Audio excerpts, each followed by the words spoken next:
Diana McWhirter. They were married in St James's Church, Great Ellingham, in Norfolk, England.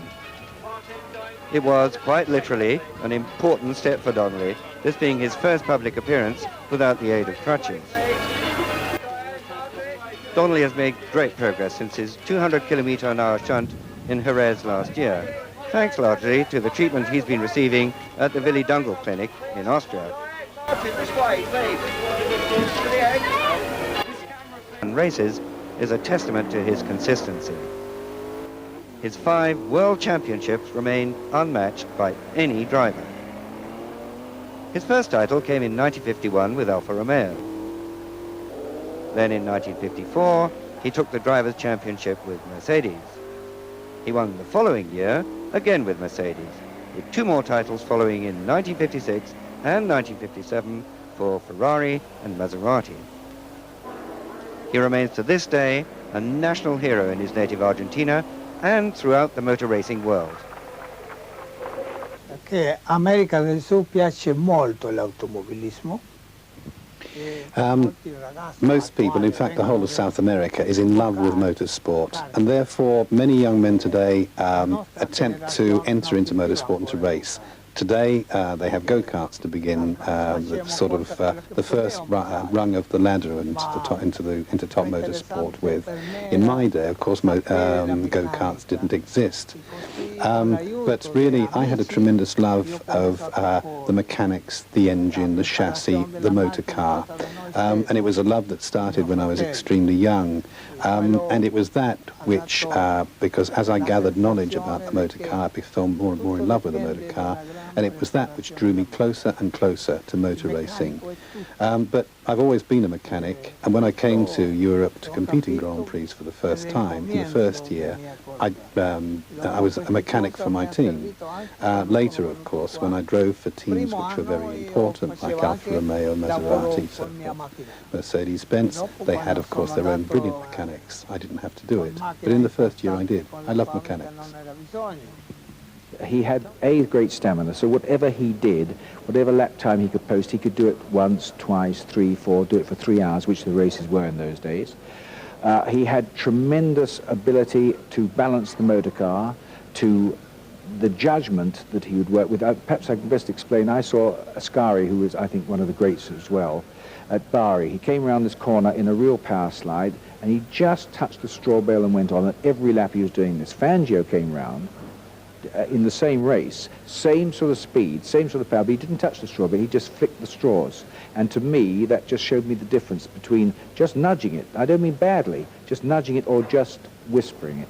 And the skill that Fangio would drive, or the precision, was, I think, what set him apart. That, together with all the other things that go to make a great driver, I mean, obviously concentration and so on, but he was quite an exceptional driver.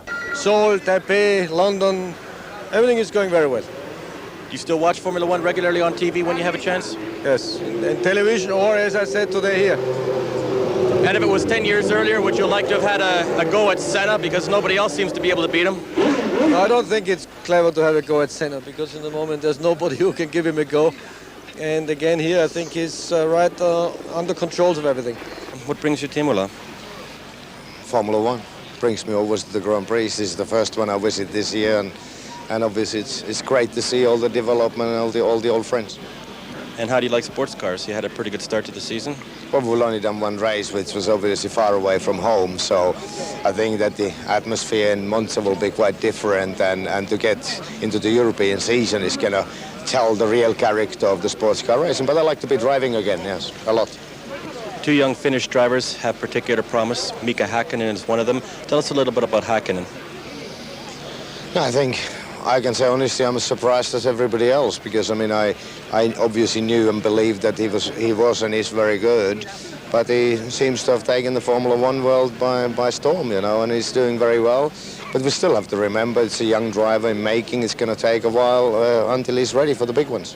What about JJ Leto? I think JJ's done nearly a complete season with Onyx before. He's a little bit more knowledgeable already about Grand Prix racing. He's in a very good team at the moment. I think Scuderia has an excellent car, and just hope that he starts finishing races and gets the results he deserves. Right now it looks like McLaren and Senna are unbeatable. Are they unbeatable? Formula One, nobody's ever unbeatable, you know, and a dominance only takes a while. But Senna is very professional. He sets the measure for the others, and they've got to do better. Two-time world champion Emerson Fittipaldi was obviously pleased to see some old friends. Cesare Fiorio, Nelson Piquet,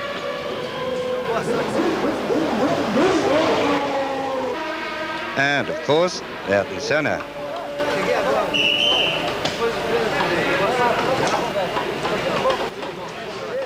Well, I'm very pleased, very happy, you know, to see all my friends. I think it's great, you know. I have a good feeling, and it's so nice to see people that I work together, race against, and it's a beautiful feeling. Watching you come up through the crowds down there, it's obvious that Formula One hasn't forgotten you. Do you still remember your days here? Oh, I mean, I think we always have great memories from Formula One. I always try to remember the good times I had in Formula One.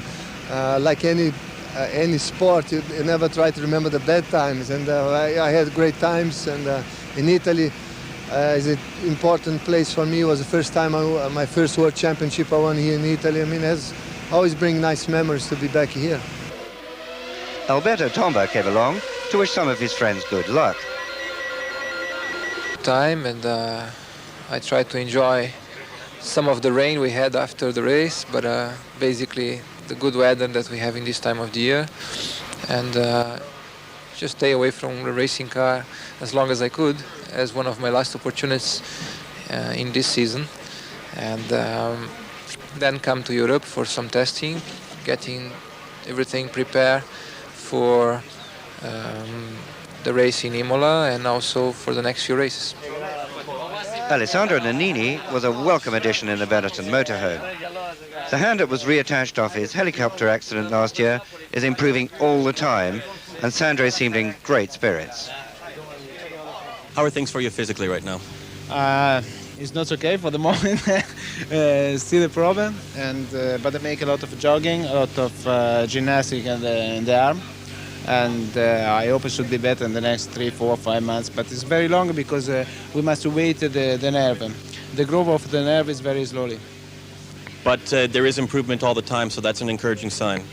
No, but the movement, I have all the movement in the arm, but it's too short because I have still a little problem on the muscles of the arm. But it's nearly good. It's not bad. We must check in the next 2, 3 months where we are. Benetton have been very supportive for you. They've helped you out and stood behind you. Yes, but no, it's not a problem for Benetton. No, I have friends in Benetton. I know the boss of Benetton. I had every time a good relation with Benetton. And the problem is not with Benetton. The problem is my problem. It's not supported from the people because I like, okay, but this is my problem. I must to put power. You understand? I must to give 100%, but from me. I understand also that you've been driving your own car. It's been nice? It should be nice in the future. For the moment, I can drive just the normal car, the car of my wife, and I think next week, on the next 10 days, I will be ready a new car, and I can drive. I have more free time for go around around Italy. I travel. What do you think of John Barnard's new car? John Barnard's new car is very nice because I saw the wing last week, and it was very nice. And I knew the problem is not from the new car, but from the gearbox. So they have still a little problem. And when they resolve this problem, I think in the next 2 races, in 1 month, they resolve the problem. Should be arrive a very good car, and I think they can fight with McLaren, with Williams and Ferrari. Benetton were not the only team to unveil a new car at Imola. Footwork were hoping that this new Alan Jenkins designed car with a high nose and Porsche power would be ready and able to make a good showing for the San Marino Grand Prix. However, a shunt in testing saw Michele Alboreto hurt and Alex Caffi, using the single new design, left. Michele, we've seen you limping around the paddock. You're obviously in pain still. Maybe because I'm getting old. Quite painful at the moment, but I am happy to be here anyway, even because I must use the old car. But I think every lap that we made with this Porsche engine can improve our performance. So I think I'm here for make my job. Will you be driving in the race, do you think? Oh, yes, I would like, but I don't think it's possible to qualify the old car. And unfortunately, we have only one new car, so we try to qualify that one. And Alex is in the better conditions, so he's right, and he drives the new car. How is the new car? Is it a big improvement? I think so, and the biggest problem at the moment is that we have no time to testing the new car properly. We hope between here and Monaco to do the right job to have a competitive car. Brabham hope to get back among the front runners and have made a positive step forward with this Sergio Rinland designed car. Well, I'm just hoping that it will be all right. We've got a lot to learn about this car because it's completely new and done in a completely new system as well, and a new philosophy of setting the car up and everything else. So we done a few laps in Monza last week. We learned a lot. There's a lot of development to do, and we just have to carry on working. It's a major new sponsorship deal with Japanese film giants Fuji. Eddie Jordan has made quite an impression, both on and off the circuit, in his first season in Formula One. Well, thank you for saying so, but obviously it's been incredibly difficult. It's not the most conducive climate for the economical well-being of companies and corporate companies at the moment, but we've tried a different strategy in terms of a marketing aspect, not just the commercial aspect on the racetrack and all the good benefits that it entails, but we've tried to combine that and the strict marketing sense. In other words, uniting good corporate companies with different promotional aspects, and that's the way we've tried to program the whole future of what we're trying to do. With the fastest times in testing. But in Phoenix and Brazil, the potential the cars had shown in testing just wasn't evident. And there are many with their own opinions on why. And I think Prost and Alesi is the most responsible from because they test all the winter time, make 1,000 miles. And they say, okay, the car is very competitive in January. Prost told everyone the car is competitive. So today is back to the competitive like in the end of the last season. So that means there was some mistake in the technical setup of the car. The team does tend to get into disarray when there's political pressure, and there's a lot of pressure on Ferrari at the moment.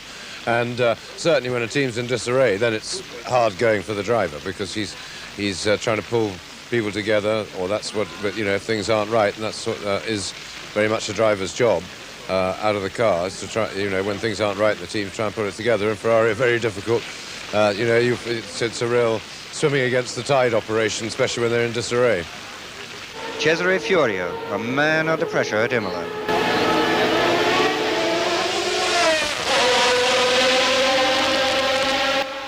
A great performance in pre-qualifying from the Ford engine car. Also, JJ Leto on the pace after earlier problems in the Dallara with the V10 Judd. Second and third place, Belgian Bertrand Gachot in another of Eddie Jordan's cars. Whilst the 7-Up Jordan team were expected to qualify, another Belgian was celebrating just next door. Eric van der Poel in the Modena Lamborghini engine team made the cut, was hoping to start his first Grand Prix. But poor Emanuele Pirro failed to qualify in the Scuderia Italia Judd engine car after problems for him. But greater problems for Olivier Groyard as he bounced over the curbs and lost his nose cone in the new Fonmetal F1 Spa. Nicola Larini also had problems in the second of the Modena Lamborghini engine cars and failed to make the cut. Pedro Chaves, the Portuguese, spun away his chances yet again and failed to make the grade after pre-qualifying. This is how Ferrari started their weekend. Badly. Frenchman Alain Prost spun off in the Friday morning practice session and Ferrari were under extreme pressure. Alain Prost got going again, but further problems were to come his way. Engine problems later on in the same practice session, and the diminutive French driver, embarrassed to say the least, had to leave his Ferrari make a quick dash across the track and get back to his pit as quickly as possible to try and get the spare car. Meantime, Ferrari's problems continued as Frenchman Jean Alesi came back into the pits with smoke starting to come out of the top of his engine cover, indicating another blown engine for Ferrari. Fabrizio Barbazza, the new boy, and shot across the chicane at the Acqua Minerale. Ayrton Senna put it all into perspective by simply going out and setting a time 2 seconds below his qualifying lap record from 1990, leaving Alain Prost to explain Ferrari's lack of form. To be honest, today we had some problems. I mean, not performance problem, but it's difficult to know what's going on Saturday and then Sunday morning. We have done a lot of tests here, so we know more or less that the car, even with fuel, is working well, and we should not have a surprise on this level. In terms of reliability, we must see and work again, because we don't have a big problem, but we have small problems, and that's I would say normal, because we have done a lot of work in the last months, and we must pay for it a little bit. Even if I suppose that this day, I mean today, should be the way. This caused a great rift between the two drivers, one that was never settled as Villeneuve died in practice for the next race in Zolder. Imola was Gilles' last race. Patrick Tambay replaced Villeneuve at Ferrari and in 1983 won his first race with the famous team.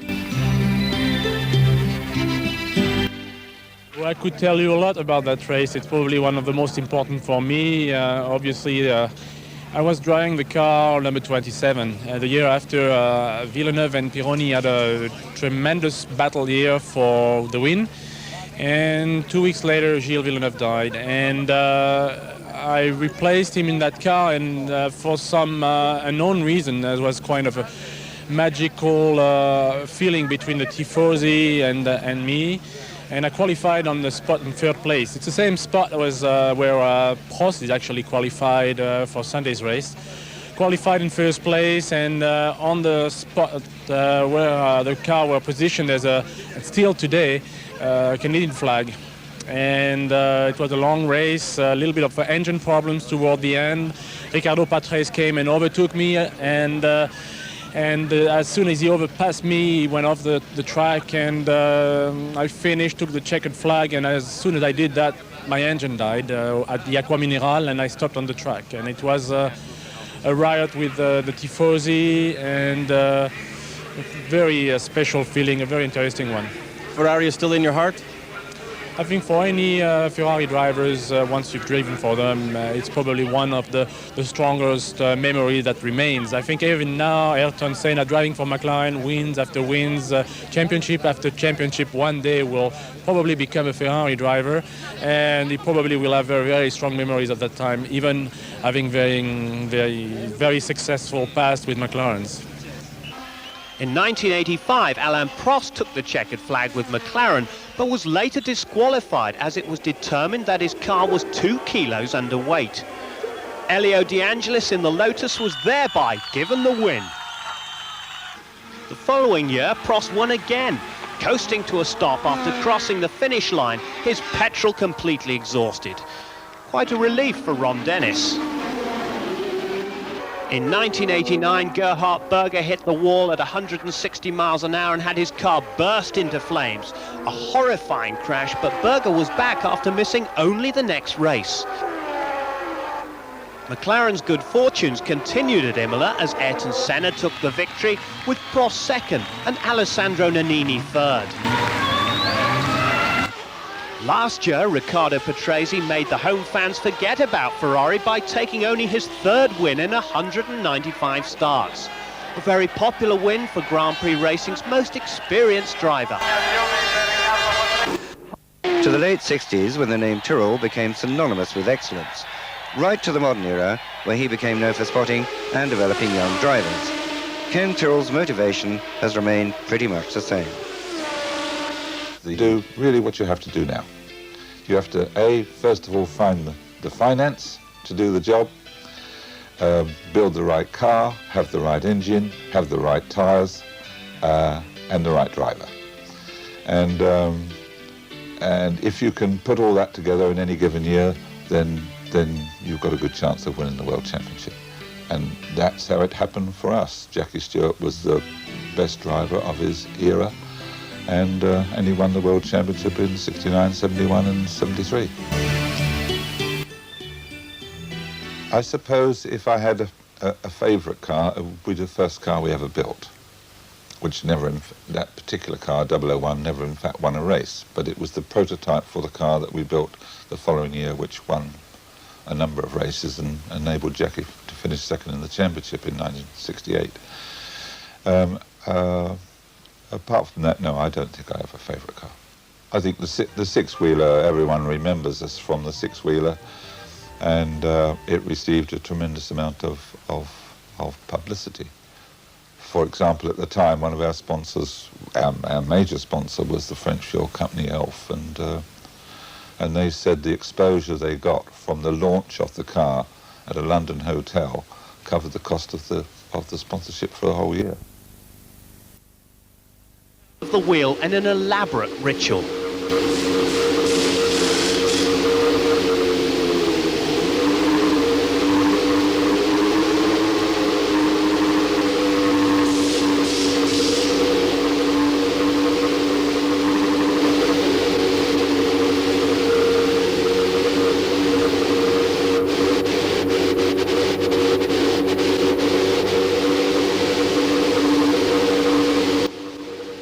But one thing most drivers share in common is an aversion to driving when the track is extremely wet.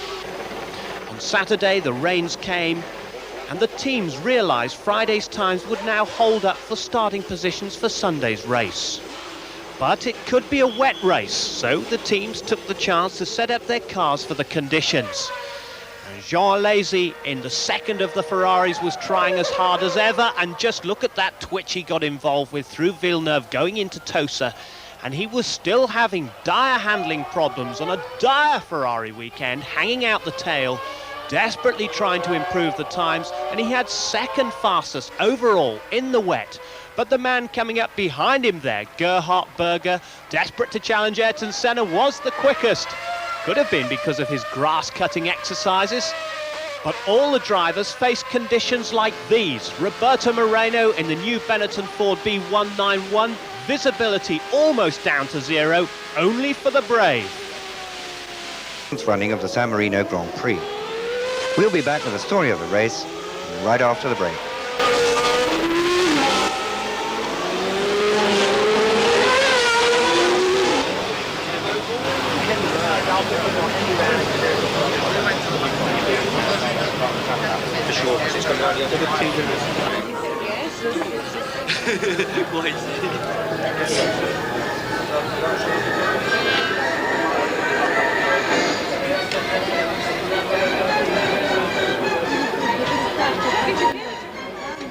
Race day, and 200,000 people jam the Autodromo Enzo and Dino Ferrari. Red is the predominant colour among the fans here, although Ferrari is not in fact the local team. Foggy but poor performances at Silverstone and Adelaide was taking extra precautions.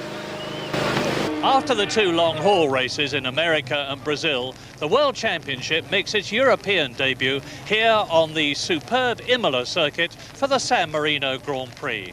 And in a situation where every World Championship point counts this season, the reigning champion Ayrton Senna starts at Imola with a commanding lead of 11 points, having won at Phoenix and Interlagos in the brand new McLaren with its equally new Honda V12 engine. Our car this year is a lot better than our previous car, the V10 from 1990. Engineers, technicians made some radical changes on the car concept, which were fundamental for solving some of the critical problems we had with our previous car. We had this feeling immediately when we first tested the car in Portugal before Phoenix, and it proved to be correct that the car is a lot better than a year ago. But Britain's hope for the #1 spot, Nigel Mansell, has yet to score after retiring from the first 2 races. He's been having an exciting time during practice at Imola, but he's happy to be back with the Williams team. I don't have to worry about anything now, Murray. I mean, it's so different. I mean, even the relationship with Ricardo, it's no problem if he's quicker or he beats me or whatever, because, you know, I know how quick I can go, and I'm pretty sure the team do as well. What we've got to do is work together to get the best package together, and then when my reliability comes, or we have our little turn of luck, shall we say, I mean, we'll fly. It may be the San Marino Grand Prix, but Imola is in Italy, and Italy means Ferrari. Ferrari means Alain Prost in his 2nd year with the Maranello team, who disappointed their fans with a poor performance in Brazil. But since then, they've made major changes, and Prost is much happier with the revised car.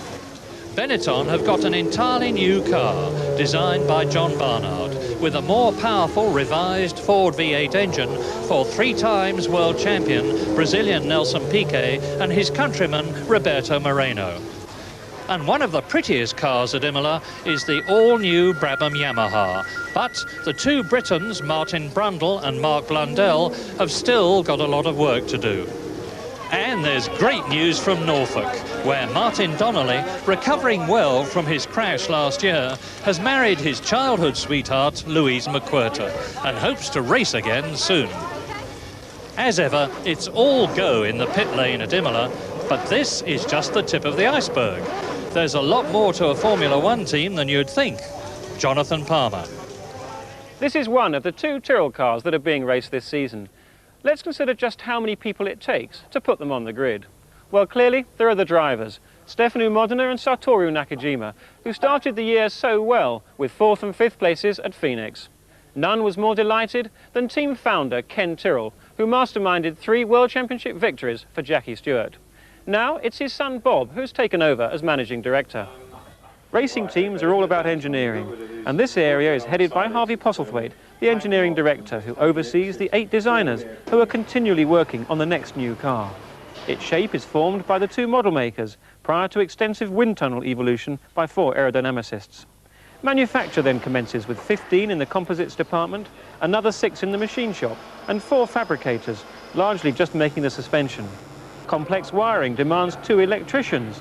The gearbox is assembled by 3 more specialist mechanics, and the engine is prepared by Honda technicians both here and in Japan.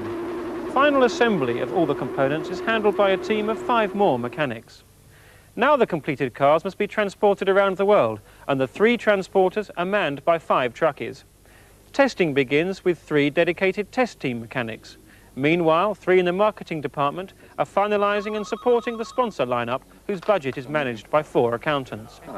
Administrative and other staff comprise another 10 or so people. And finally, the bit you see, the cars running at a Grand Prix weekend, can be considered.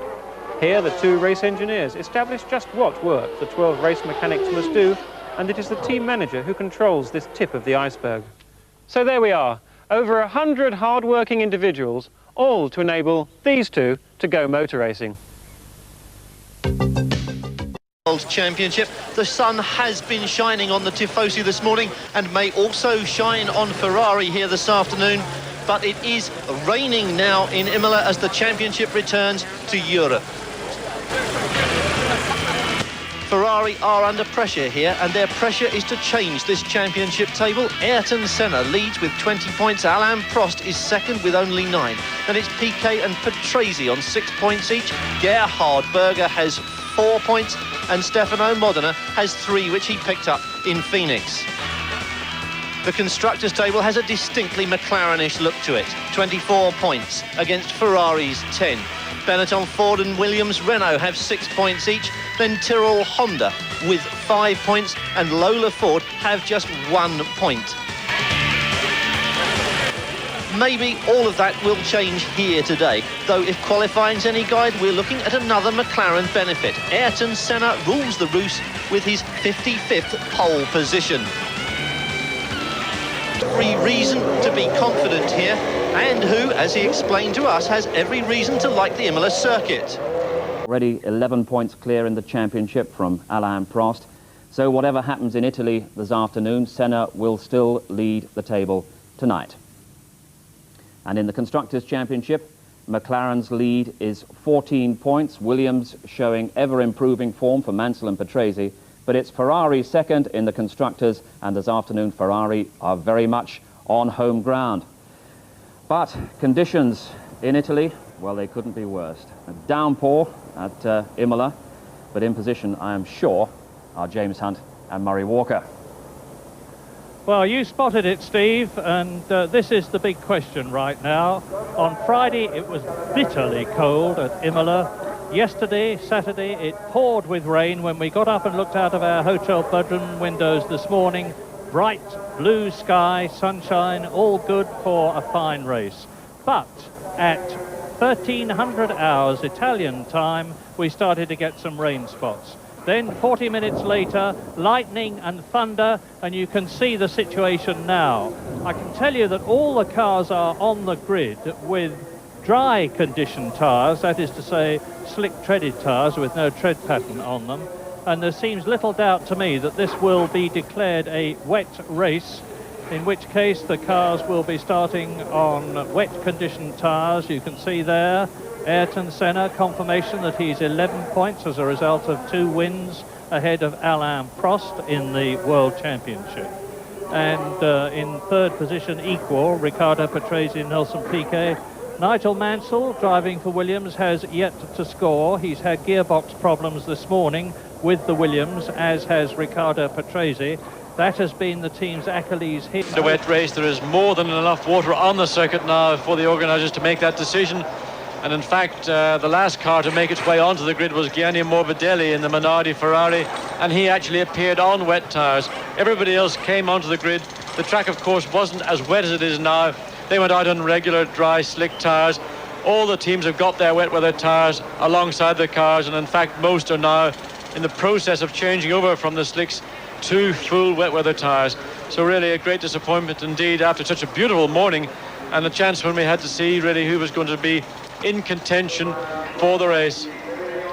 There is the grid though. Ayrton Senna on pole with Riccardo Patrese beside him. Second row, Alain Prost and Nigel Mansell. Then Gerhard Berger, fastest in this morning's warm-up. Stefano Modena in 6th place. Jean Alesi and Gianni Morbidelli, the Minardi, looking good. Pierluigi Martini and Satoru Nakajima for Tyrrell. Then Andrea De Cesaris and Bertrand Gachot for Jordan, side by side. Marino and Piquet, the Benettons, also side by side. Then it's Maurizio Gugelmin and JJ Leto.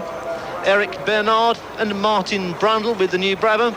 Eric Comas and Aguri Suzuki. Eric van der Poel and Ivan Capelli, the Ilmore-engined Leighton House. Mark Blundell shares the next row with Thierry Boutsen, and at the back come Mika Hakkinen and not, as the caption says, Martin Donnelly, but in fact Julian Bailey. Well, it seems somebody hasn't put up with the fact that Julian Bailey is deputising for Martin, but Martin, of course, probably watching this back home, looking forward to his return to Grand Prix racing sometime later this year. Well, I'm sure that Martin Donnelly wouldn't wish to return in these conditions. We saw yesterday in the second qualifying session exactly what rain can do at this Imola circuit. It put 20 seconds a lap on the times recorded by the cars going round here. And it favours, of course, the cars with lesser horsepower. We'll find out when the San Marino gets underway in a few moments. Join us again after the break. And this year, that both Lotus cars will have started a Grand Prix, because Julian Bailey, for a variety of reasons, was unable to qualify at Phoenix and Brazil. Talking of Brazil, there he is, Mr. Brazil himself, Ayrton Senna, twice the world champion, including 1990, pole position for the 55th time. He won here at San Marino, at Imola, in 1988 and 1989, and he was second fastest in the warm-up this morning to his teammate Gerhard Berger. Now, I know a lot of people with British interests at home will be waiting for some results from Nigel Mansell, and of course he's promised a lot this year already with the new Williams, which is clearly a very competitive and fast car. There's Patrese, who's on the front row of the grid. He won this race last year, Mansell's Williams teammate. And of course, problems with their new semi-automatic gearbox have afflicted the team so far, and in particular on Nigel Mansell's car. Well, if the problems are mechanical, the wet weather may well be of help to the Williams team and to their reliability with the gearbox, because of course the cars get a lot less strain on a damp track, and that ups the mechanical reliability enormously. So this may well help the Williams team if they haven't got that gearbox 100% sorted yet, and clearly they haven't got it 100% right, because both cars had problems with it this morning. Alain Prost, third on the grid in the semi-automatic gearbox Ferrari. He was judged by a lot of experts today to be the only person who had put up a truly honest time in the half-hour practice this morning of the top 3, because Berger went out in the spare car, was 1.4 seconds faster than Senna, and Berger undoubtedly had virtually empty petrol tank. So Prost, in terms of setup, is looking in good shape for the race. Incidentally, you've just seen on your television screen something that I have yet to see in 1991, and that's the steering wheel of a Williams, because as soon as the car stops, the steering wheel is taken off. This is the Ferrari steering wheel of Alain Prost, but Williams are very security-minded, especially about the gear change operating mechanism for their semi-automatic gearbox, and that's the first time I've seen a Williams steering wheel this year. So, Alain Prost, there is the man who has won more Grand Prix in the history of the World Championship than anyone else, carrying the famous number 27 with 44 wins. Welcome back to Imola, and welcome back to a very wet and rainy Imola. The rain is dropping from the sky in enormous quantities. We still don't believe the organisers have declared it so far a wet race. However, if more than 50% of the grid changes to wet tyres, they will be obliged to. Am I right, John? I believe that's the case, Richard, and in fact it's really pelting it down right now, and I'm beginning to wonder, are the conditions going to be almost too bad, in fact, to allow the race to start on time? Because of course Imola is a very high-speed circuit. We have seen aquaplaning during the Saturday practice, drivers coming in complaining, and Ayrton Senna, amongst others, complained that this Imola track, damp for damp, is a lot slipperier than we saw in Brazil back at the Brazilian Grand Prix, so he is concerned about the amount of, or the lack of grip that the Imola circuit is going to provide in these very, very wet conditions we are faced with right now. Well, those were the wet tyres we saw just now on Gerhard Berger's car. Everybody fitting wets. It's difficult to see from up here, but I think the greater proportion of the grid now fitted the wet tyres, which they brought to the start line with them. Yes, everybody, it's mandatory. There's no way that anyone could do a lap on this circuit on racing slicks. So any chance of somebody taking a flyer and trying to get away with not making that first pit stop to change from wet to dry, that's totally gone.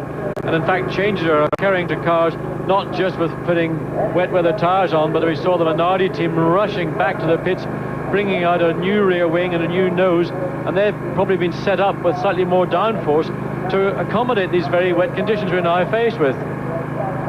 Well, as we saw on Saturday afternoon, the teams have had plenty of opportunity to try wet running, because it was very wet on Saturday. In fact, it was torrentially wet. This, as we've said before, is good news for the teams which are slightly lower on horsepower. Imola is a horsepower circuit for people like Lotus, for example, who are definitely down on horsepower compared to Marlboro McLaren and to the Williams Renault. This weather can only be good news. In fact, Mika Hakkinen, when I spoke to him at lunchtime earlier today, actually had his fingers crossed for rain. Well, I would say Mika's not so much looking forward to a wet race as using all that experience that he's gained up in Finland, because virtually half the year in Finland they don't have rain, they've got snow and ice, so he learns to drive on very slippery surfaces. So of course this type of condition will work in his favor, but I don't really believe the advantage that he will gain from it is so much of a car advantage. I think it really lies in his own two hands. Well, also the setup that Lotus achieved for the wet seemed to work better for them than any setup they could produce here in the dry. So we are looking at a wet race then, but let's remember that the grid was established on Friday in the dry. Ayrton Senna 121, Riccardo Patrese also 121, Prost and Mansell on 122, making the second row of the grid. Gerhard Berger, quickest in this morning's warm-up. He was also quick in the wet, followed by Stefano Modena, and then Jean Alesi, who had an engine fire and didn't have much luck in the qualifying sessions, and Gianni Morbidelli, the Ferrari engine Minardi, looking very strong indeed. Pierluigi Martini, his teammates on the grid behind him, with Satoru Nakajima alongside. Then the two Jordans of Andrea De Cesaris and Bertrand Gachot.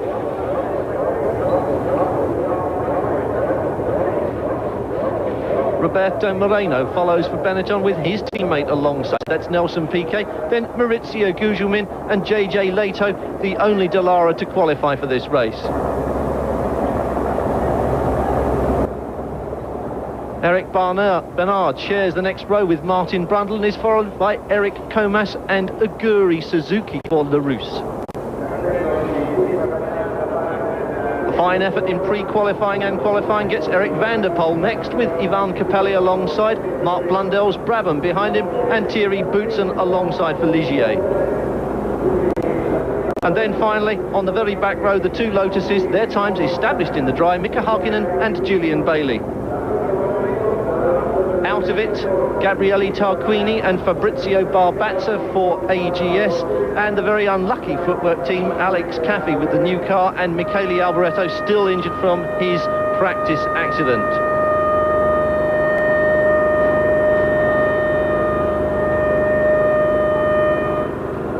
So out of the car now, and John, I think you may well be right about the weather and the delayed start, because that was Alain Prost quite clearly away from the car, and according to the clock, the start of this race is due any moment now. Yes, and we've just had a few words back from the start line that Stefano Modena may not in fact have changed onto wet weather tyres. Uncle Ken Tyrrell, of course, a master of strategy, may well be plotting not to put wet tyres onto Modena's car. If I was Modena, I'd be screaming at him, put them on, please, because these conditions really are very, very bad indeed. It is still raining, it's heavy rain. Anyway, we have to see, I'm sure Ken at the last minute will inform the mechanics to get those wet tyres onto that Tyrrell Honda. Well, a decision time for all the team managers, because although it is raining and although the track is puddled, as you can see there looking at the grid, the sky above us is actually a lot lighter than it was 15 minutes ago. Well, just literally the rain cloud has passed over. We've now got a bit of blue sky above us, but of course I think we're going to see this weather really throughout the day. It came across around midday and it looked threatening, then it cleared up again. We all sort of breathed a sigh of relief. Then, of course, just the moment the cars begin to leave to go onto the grid, the first few drops of rain fell, and in fact it's not stopped raining. It is now just about clear, but of course we've left with a saturated racetrack, and it is obligatory for anybody with any common sense at all to be on wet weather tyres. Interestingly enough, Pirelli have got a new wet weather tyre here, which is based on their slick. Now, we were talking about this yesterday, about race tyres and wet weather tyres and so on and so forth, and Pirelli have actually made up a new wet weather tyre, which is based on one of their dry weather slick compounds. Now, Goodyear were telling us what they do and the difference they have and the difficulties they have with their compounds over these deep tread block tyres. But Pirelli appear to have done something, so whether any of those cars are going to be on that new tyre, we are not yet aware of that. Well, there was the 1 minute board, which means we are starting on time. The engine's fired up. As John says, everybody will start on wets. Some of the teams this morning, although they were very tight-lipped about their tyres and gave us the usual answer, two back ones with holes in the middle and the front same at the back, some of the teams were planning to go through this race, if they could, without a tyre stop, but it now looks as if this is going to become a race of pit stops, and we have seen places lost in the pits many times before. Yes, we have, and now we've just been informed that Modena is on wet tyres, so a lot easier day for Stefano Modena starting on those wet tyres. But of course, with these very wet conditions, we will see eventually a pit stop taking place. That will be to go from wets to dries, but of course there may be further pit stops. After rain, a racetrack is left both clean and abrasive. Clean is nice in one way, abrasive is bad in another way. So this is going to be a race in which the pit lane is going to be exceptionally busy, but just look at the amount of water being thrown up by those leading cars. Those guys from the sort of third row back are going to be driving into the most impossible conditions. They will not be able to see ahead of them at all. All they can do is use their peripheral vision to pick up reference points to the side of them to know roughly where they are. Now they're going to come down here into the Tossa Hairpin Bend. That's the section of circuit you see in red. They'll be approaching that somewhere in the region of 185 miles an hour in the wet. Well, it does make the money that we hear bandied around in the pits seem as if it's all worthwhile. If you link this to your own experiences of driving on the motorway in the rain, and we've done some of that in the past few days, and we both know how difficult and how scary that can be. Put yourself in a race car travelling at 180 miles an hour around this just over 3-mile Imola circuit, and now is where these drivers earn their money. And of course, in a sense, Ayrton Senna, by being on pole position, has got the best opportunity of anybody to take advantage of his pole position. Ordinarily, pole is the best place on the grid, but in these conditions, if he can manage to control the wheel spin and get his momentum rolling, then he can take the lead, and of course he'll have a clear track ahead of him. Everybody else behind will be driving in his spray. Just look at Patrese coming out of that corner. You can see just trying to pick up the throttle, the back end flipping left and right, and really very, very difficult conditions indeed. Coming down here into the Ravazza, oh look, we see, who's it? Alan Prost already has had a spin. Now that's just on the parade lap. Alan Prost having difficulty controlling his car.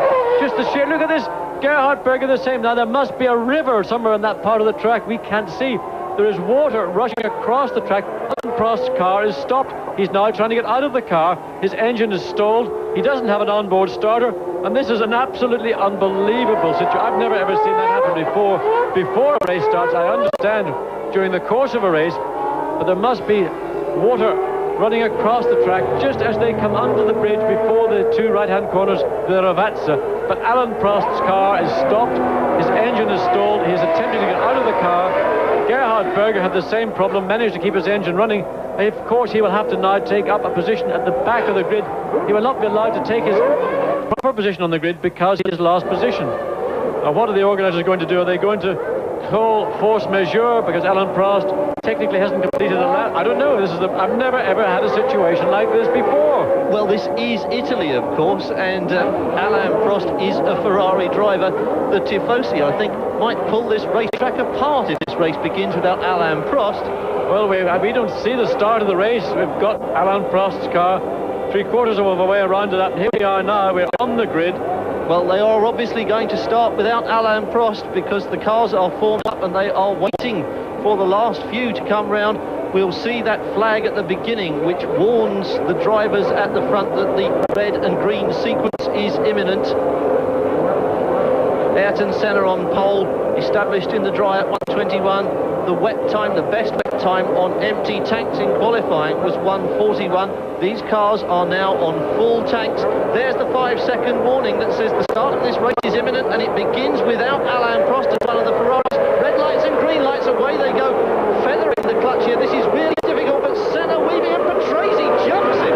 Yes. Crazy. Riccardo Patrese got the jump on Ayrton Senna. He just managed to make that balance between throttle and clutch better than anybody else. He's got the lead. Gerhard Berger, in fact, managed to get back onto his proper grid position, so theoretically he must not have allowed anybody from behind get past him. So Berger started where he was on the grid initially, but Riccardo Patrese has got the lead. Ayrton Senna second. Looks like Stefano Modena has made a flyer in third. Berger fourth and Azy fifth. The two Minardi 6th and 7th.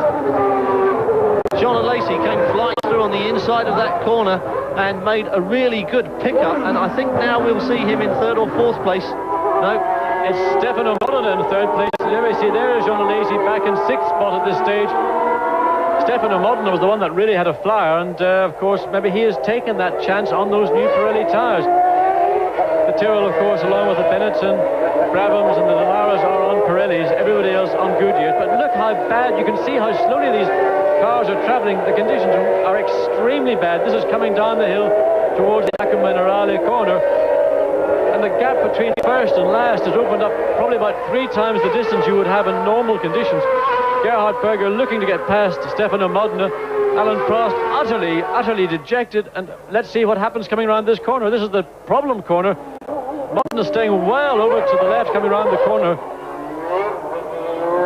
Well, Patrese leads from Ayrton Senna, and that will have satisfied the Tifosi to some extent because Riccardo Patrese, of course, Italian, and the Italians support Italians very fervently indeed. One of the Ferraris out of it before this race began, and that really is an upset. The conditions, as you say, John, truly appalling.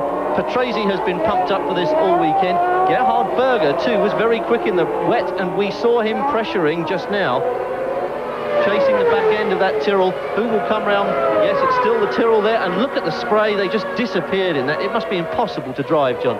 Well, it's impossible for everybody but for Tracy. Oh, there's Nigel Mansell. Now, he's had a spin at the chicane. His car's been pushed, or he's spun backwards. We're not quite sure. We'll probably have a chance to see that in replay. But Nigel Mansell, having barely completed a lap of the race, appears to be out of the race also.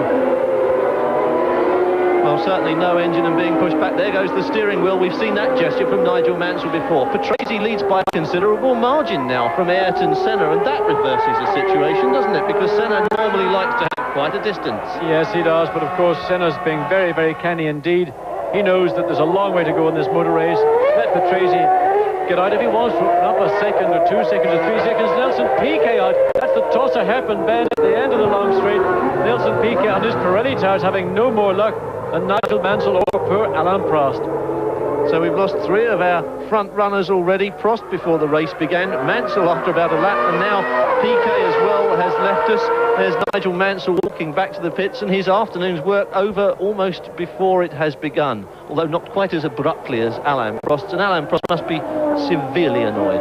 I think he's totally shocked. I'm sure the poor man does not know what's happened to him. I don't think he's ever experienced anything as bad as that in his career as we've just seen right now. Gerhard Berger in 4th place, coming under pressure. Or in fact, I think Berger has just overtaken Modena. Modena back into 4th place. John O'Leary now closing in on Stefano Modena. Really, Modena was the one person that took full advantage of that very, very difficult start and elevated himself very quickly from 6th up to 3rd spot. But Gerhard Berger now taking that 3rd spot away. Modena back to 4th.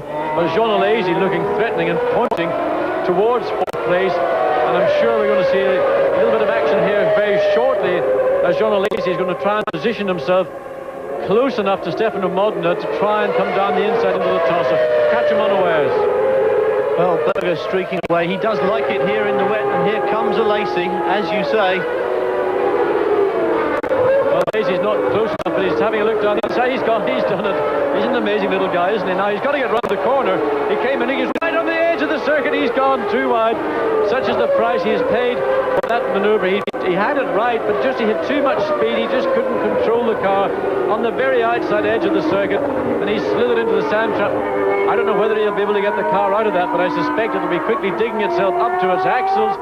And amazingly, after one lap, the end of the start of this lap, we now see, look, Jean Alesi just can't keep the car in. Not enough grip. The car is almost sucked into that sand trap.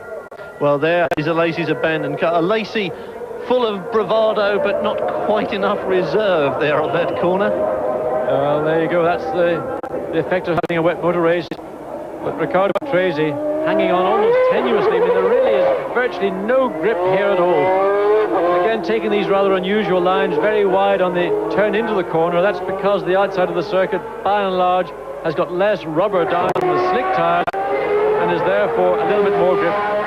Ayrton Senna keeping station about 1.5 seconds or so behind Patrese. He's got nothing to worry about. He just wants to stay in as much a clean line as possible. There's still a very long way to go. And of course, as we have seen, anything can happen.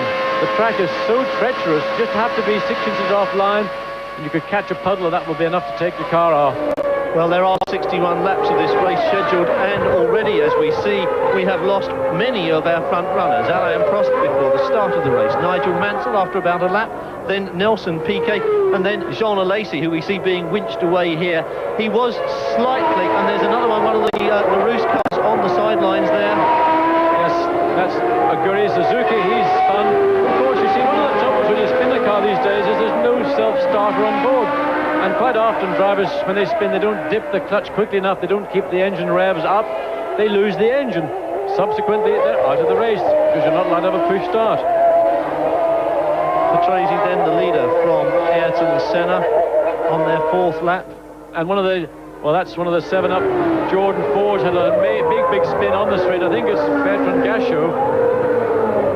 He'll be in the pits to get a new nose, assuming there's no other damage to the car. We have to have a look at that again. Certainly one of the 2 Jordan Fords. We think it was Gachot. We'll get a glimpse of that probably in a few seconds' time. In the meantime, Riccardo Patrese pussyfooting it all the way around the 3 or so miles of the Imola circuit. Here we are, coming out. That was Suzuki having his spin. That's the second part, the Vatsa corner. Now, that was fairly simple. He ought to have been able to keep the engine running there. I don't know why he didn't. Well, the Tifosi now saluting Riccardo Patrese because he's virtually all they have got to left to wave for if they don't want to go home early. Both Ferraris out of it. Yes, one of the two new Brabhams rejoining the track as well. We don't know why it came into the pits, but in the pits it was. But here we are in car with Riccardo Patrese. And now on a flying lap, Patrese probably close to 190 miles an hour just before he comes on the brakes. Ayrton Senna in second place, going by Martin Brundle. He was the Brabham that came into the pits. Ayrton Senna currently 5.3 seconds behind Patrese. Patrese really using that lead to maximum advantage. But as I say, I don't believe at this point in the race that will be significant. Well, it is quite spread out in the top 6. 5 seconds back to Senna. Berger at 8 seconds.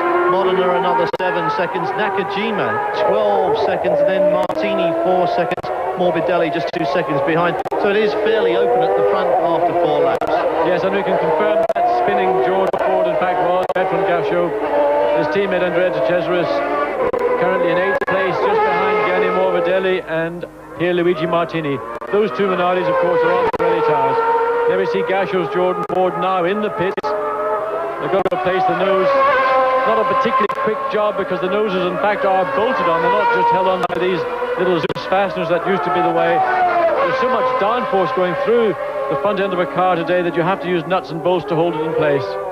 Well, Riccardo Patrese, the leader, and Ayrton Senna slipping and sliding all over the place there in second place. Third place man is Gerhard Berger. We have lost Alain Prost, Nigel Mansell, Nelson Piquet, Jean Alesi and Aguri Suzuki for certain. So both Ferraris out of it, and that really is going to be something of an upset. Quite what the Italian press will say about this and what the Italian broadcasters are saying about it now. We'll have to wait until tomorrow to find out. Riccardo Patrese, the leader then from Ayrton Senna in second place. Join us again after this break.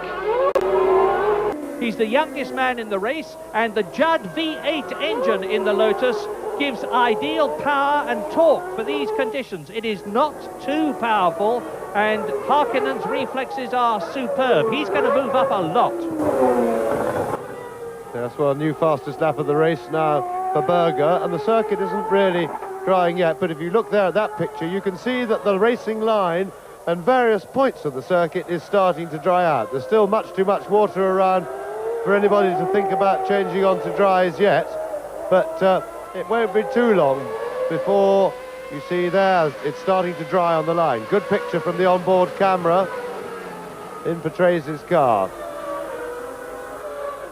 The sun is still shining brightly, no rain, but we have got a black cloud sort of coming our way, but it doesn't look too threatening right now.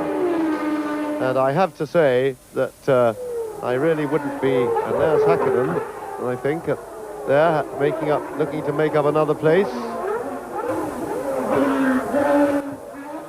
And I really would not want to be a Ferrari driver right at this very moment. Welcome back to Imola, where the San Marino Grand Prix is being run in bright sunshine on a soaking wet track. Riccardo Patrese is the leader from Ayrton Senna and seems to be making something of a getaway at the front. Gerhard Berger third, Stefano Modena fourth, Satoru Nakajima is fifth, and Pierluigi Martini is in sixth place.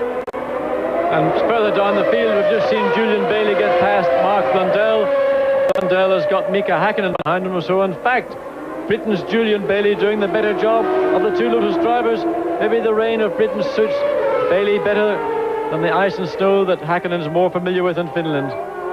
We were watching Riccardo Patrese, and there's another one spinning as well. We were watching Patrese just now. Yeah, that was Mark Blundell, just probably frustration, but look at that, Andrea De Cesaris getting past Roberto Marino.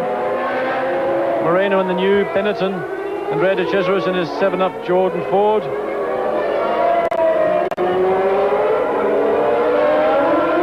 What watching just now Patrese flying, but Senna has recorded the fastest lap. We saw the gap between Patrese and Senna extend. There's the moment. And it just, under braking, snapped away from him. Yes, and that's going to be the order of the day until this track begins to develop any dry line. Well, look at that. On horsepower, Marino was able to pull out and pass to Chesros yet again. The two cars, the Benetton and the Jordan, they both got the same Ford HB engine, but the Benetton has got the latest version of that, something in the region of 680 or 90 horsepower and race trim over the 650 of the Jordan. Identical engines, but in spec they're different. So Minardi leading Benetton, leading Jordan in this little group. Morbidelli, De Cesaris and Marino in that little fight. Yeah, and just at the top of the hill at the Piratella corner, I was beginning to see a dry line appearing. Now that's the highest point of the circuit. This is one of the lowest points to just come through the Acqua Minerale. Here it is still very wet indeed, but the beginnings of a dry line are appearing up at Piratella. So if the sun stays out, it may not take that long. It takes good ambient temperature, a little bit of breeze, and something like 25 or 30 cars running around to try a track out, and that'll happen very quickly as long as the rain does stay away. Well, we saw it again. Ayrton Senna now quickest again, down to 1:46. And in qualifying trim, he achieved something like 1:43. Gerhard Berger 1:41. So they're still off their best pace. And even there on the dry, there was just a little tickle at the back end. This is a very tricky situation for the drivers because they're going to have to work out how to trust the track and where to trust it. The team managers must now be looking at the blue sky, which has appeared in a hole over Imola, and wondering whether it will stay with us and they can safely change, or whether the rain will come back. Well, I think the factor that will determine what happens is really the lap times. A driver is going to be radioing in all the time, first of all, to say where the circuit will. Let me see. Oh, Morbidelli having a nice little pirouette, allowing Marino to take his place. Marino, well, where Morbidelli having dropped back, that was a little bit earlier. The situation is Martini is 6th, Marino now 7th, De Cesaris 8th, late 9th, and Morbidelli dropping back to 10th with that little spin. Here we are back in car with Riccardo Patrese. And you can see the puddles forming on this track. We did say that this kind of condition might favour the cars with less horsepower.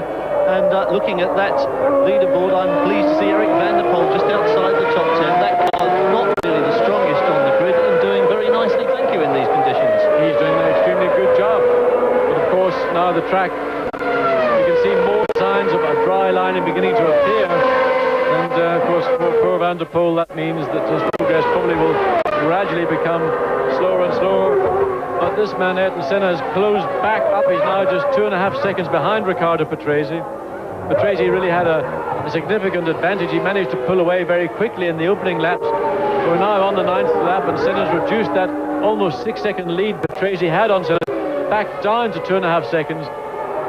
We don't believe that there's any problem for Patrese with his car. Looking down, you can see that dry line.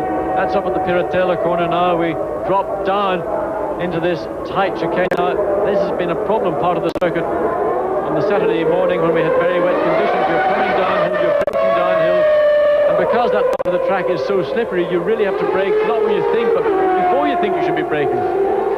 Well, Patrese leads Senna, and Senna is reeling him in. Let's remember that we have lost some major players in this San Marino Grand Prix. Alain Prost before the start. Nigel Mansell is out. Nelson Piquet is out.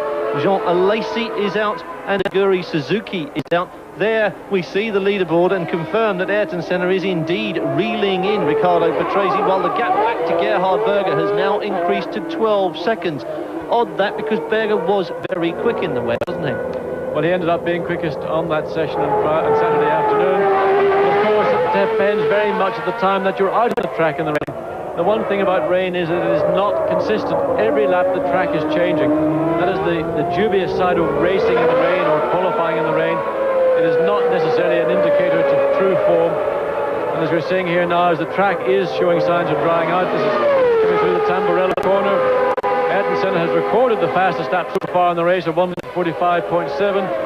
That was done when Riccardo Patrese's lap was 1:46.9. So in the last lap, Senna took 1.2 seconds, and the gap now is just down to 1.2.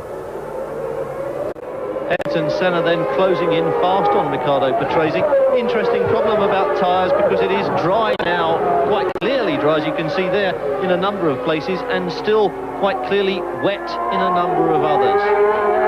Difficult decision. I mean, the circuit in my mind is too wet to take the decision to come in, but I would think in 5 laps time there's going to be enough parts of the circuit that are sufficiently dry to allow the dry weather slick tyre to really work, that the downside is going to be offset by the good side. So I anticipate somewhere around about lap 14, 15 we're going to see people like Patrese, Senna, Berger all coming into the pits.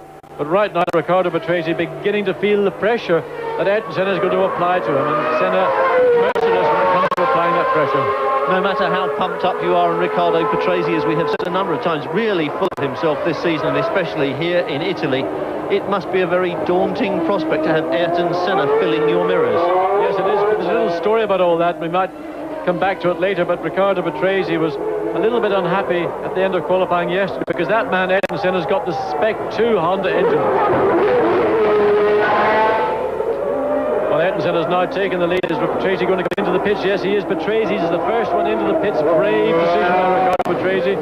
Is this going to be the call of the race? Is this going to be the call that will help Patrese win this San Marino Grand Prix, or is it a little bit premature? Well, Patrese was the winner here last year. He has been on form in the first 2 rounds. And he pressured Ayrton Senna very heavily in Brazil and was reeling him in at a rate of knots in the final 2 or 3 laps. Quite a long stop as they go to slicks. In fact, an uncomfortably long stop for Riccardo Patrese. Well, I think Riccardo Patrese has had problems because the speed he came into that pit stop was not normal racing speed. They have still been having gearbox problems with this car, and whatever the problem is sufficiently great to keep Patrese in the pits, and almost looks like he wants to get out of the car. Ayrton Senna the leader now, and in a lot of clear space because Gerhard Berger is behind him 7 seconds away. Dry line beginning to appear more strongly, and still Riccardo Patrese languishing in the pits. This must be so frustrating for a driver. Yes, well, particularly having led the race from the beginning, and obviously the problems that Patrese had, which we weren't aware of from our commentary point, were the reasons why Senna was suddenly taking chunks of time out of his lead, but Patrese still in the pits, and whatever that problem is not something that is a mechanical problem that is easily rectified. He's complaining, we're getting word back, in fact, from the pit lane as we're talking, that there's an engine misfire. Now that misfire could be anything from simply a plug lead or something of that nature. It's something much more complicated. Usually it could be in these wet conditions, water has got into the ignition systems on these cars, the computers that control the whole system these days. So whatever the problem is, misfire is the prognosis, and whatever the answer is, well, we have to see whether Patrese can get cured and get back out. But he's now over a lap down on Ayrton Senna. Ayrton Senna then the leader and beginning to lap the back markers. Join us again at Imola in a couple of seconds after this break. It's a huge disappointment, and I'm sure it is to you at home. So on behalf of Formula One racing, I humbly apologise to everybody. Well, I don't, actually, and here's why. Look at this man, Gerhard Berger. He's taken a 1.5 seconds out of Ayrton Senna's lead, as you see the car being dragged away there. And Ayrton Senna's lead is down to just over 5 seconds now over Gerhard Berger. There are no team orders in the McLaren team. Ayrton Senna, of course, with a commanding World Championship lead over Gerhard Berger of 16 points. Wouldn't have to worry too much if Gerhard Berger caught and passed him, although the Brazilian's pride would be very much affected. But at the present moment, Berger is lapping some 1.5 seconds faster, or did on the previous lap, than his teammate Ayrton Senna, and Berger's got everything to go for. I think he... Welcome back to Imola, a drying Imola as the sun shines on Ayrton Senna, the leader, from teammate Gerhard Berger by a shrinking margin. Berger reeling in Ayrton Senna. Modena is third, Satoru Nakajima fourth, Pierluigi Martini fifth, and Roberto Marino is sixth. We have lost the Ferraris of Alain Prost and Jean Alesi. We have lost Nelson Piquet, Aguri Suzuki and Britain Nigel Mansell, and there's a strong possibility that we have now lost the man who led this race for the opening 8 or 9 laps, Riccardo Patrese, last seen in the pits complaining of an engine misfire. I think also he has had a gearbox problem. There are 2 things he was complaining about, but the misfire seems to be the bigger of the 2, and that's the reason why that car is still in the pits. But in the meantime, Ayrton Senna is still leading, but by now just under 4 seconds, just over 4 seconds from Gerhard Berger. And looking from these helicopter shots on the circuit, I would say over half the circuit now is sufficiently dry for any of the leading cars to take a chance and come in and put on slick tyres. Interesting problem for Ayrton Senna then, because he likes to have a nice long lead. He likes to have the margin to change tyres and get out and be at the front still. The man behind him in second place, though, is his teammate, so he can hardly psychologically battle with him, because Gerhard Berger will know exactly what Ayrton Senna is planning and vice versa. Yes, but I think these 2 drivers will drive as a team. There won't be any team orders, though, as such. I mean, Gerhard Berger can pass cleanly and fairly Ayrton Senna and take the lead. Well, then, good luck to him. But look at these 2 battling away here. JJ Leto, Julian Bayling have a right good old ding-dong. Leto getting wide coming into that final chicane, and Bailey all over the back of the Dallara Judd. Of course, Bailey with the V8 Judd, Leto with the V10 Judd. The V10, of course, got more grunt. You could see that Leto slower off the corner, but the extra horsepower told. But Bailey doing a wonderful job. Look at that. Haven't seen Julian Bailey racing in Grand Prix for quite a long time, but he's giving it absolutely everything he's got. And he's going to pass Leto down in the inside into Tossa. He's now got through. Just go through the corner slowly. Eric van der Poel getting past Leto also. Leto's so concerned with Bailey, he forgot about Van der Poel. Berger, the first of the leaders into the pits to come on the slick tyres. Well, Gerhard Berger makes the decision. Watch the clock, and we'll see how long this pit stop lasts. 6.4 seconds. That was the classic McLaren pit stop. Great pit stop.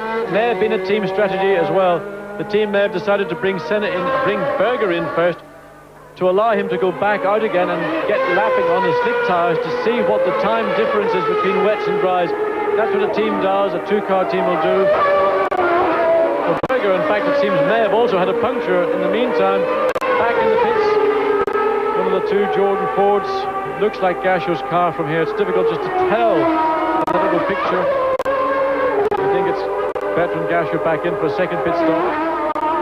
But Berger now out on the circuit on slick tyres. Of course, those tyres will have been in their tyre blankets. They will be up to operating temperature. But that part of the circuit there is still very, very wet. So a lot of caution, a lot of attention needed by Gerhard Berger. As Martin Brundle goes through the Peralta corner in his Brabham Yamaha. So Senna the leader, and Gerhard Berger still second after his pit stop, but 20 seconds behind and running on slick tyres and running some considerable amount slower than Ayrton Senna on that coming out lap. We'll have to wait and see how that settles in and how Gerhard Berger gets on with the bits of the circuit which are still damp. But Berger definitely full of confidence this weekend. He was fast in the bit, and there's Senna going into the pit, so Berger has obviously radioed back and said it works fine. In comes Senna. Let's watch the clock on him. Remember, 6.4 seconds for Gerhard Berger was a good stop. Senna a little bit slower, 7.5. Another fine stop for McLaren. Yes, very good stop indeed. Both McLaren stopped absolutely first class, but of course Stefano Modena, Gerhard Berger still in second place. He was in and out of the pits in time, but Stefano Modena in third place, just about to come across the start finish line. Berger having set the fastest lap. That's an indication that the circuit is now sufficiently dry for the performance of the dry weather slick tyres to be necessary if you want to be in this race. Senna then, after his pit stop, and Berger's the leader by just under 5 seconds, 4.9 in fact. Still holds the lead from Gerhard Berger, and this could well become the story of this race. Stefano Modena, we're looking at now, is in third place. Satoru Nakajima has gone into the pits, and that, I imagine, is a tyre change. Nakajima was lying fourth behind teammate Modena, so both Tyrrell Hondas performing already to the level we had hoped to see them perform in the first race of the year. But there you see, first and second, Ayrton Senna, Gerhard Berger. That's the distance on the road. Senna had a pit stop which is 1 second slower than that of Berger, and that's the reflection as you see it as it stands. So Julian 6th place. Eric van der Poel up to 7th. Now, we saw Bailey and Van der Poel slugging it around with JJ Leto. As you say, Julian Bailey coming on fire like we haven't seen him in Grand Prix, although he has done it in sports car racing, as you know very well, John. Eric van der Poel, the street fighter from Formula 3000, absolutely coming alive in these conditions. What will happen to those two when the track dries out is another story, though. Well, we've just had 15 laps of the race so far. Long way to go, Richard, and of course the circuit getting drier all the time, and the performance of the cars with those more powerful engines will gradually tell, but that should not take anything away from Julian Bailey or Eric van der Poel. Have used the conditions to their best advantage. They've stayed on the track, and many more luminaries have fallen off, made mistakes, and I must give credit to both Bailey and van der Poel for a superb performance thus far in the San Marino Grand Prix. It's perhaps Neist and Berger now on the fastest lap, and you can see 1:36 how much difference this dry line and slick tyres are going to make as the times crawl down. Yes, Stefano Modena just leaving the pits. Here's Tyrrell Honda. Modena retaining 3rd spot. He didn't lose a position with that pit stop. But look at this now. This is always a big danger point in a race, coming up amongst the back markers in conditions like this where there is only a dry line. Remember, Senna and Berger are on slick tyres, and they don't want to get off that dry line. They sometimes might have to, but it's not something you feel too comfortable about. But most importantly, you hope that the car that you're lapping sees you. Maurizio Gugelmin now getting the attentions of Ayrton Senna.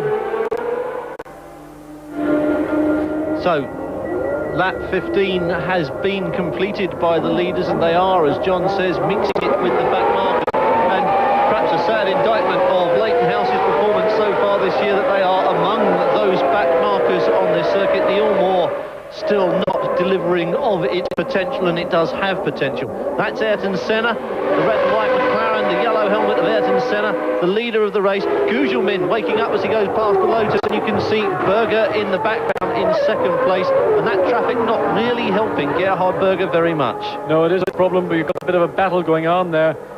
Thierry Boots and Julian Bailey, Mika Häkkinen, they've all been in. The two Lotuses have been in and out. They're now on slick tyres. Everything is completely mixed up. It's going to take possibly a lap or so for the positions to settle down to get a true reflection of who is where. But one thing is for sure, this is the man leading the race, Ayrton Senna, and that man Gerhard Berger 2nd, just about 2 seconds behind his teammate.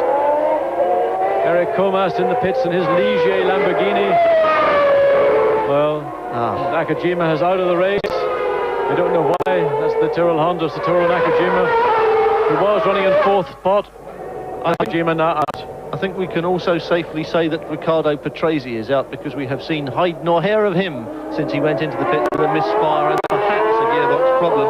And that makes the list of retirements not only long, but a fairly impressive list of Formula One luminaries. And you know what's so important about all this is that the teams that normally don't get a chance to get into the top 6 have got the best chance they're going to get all year.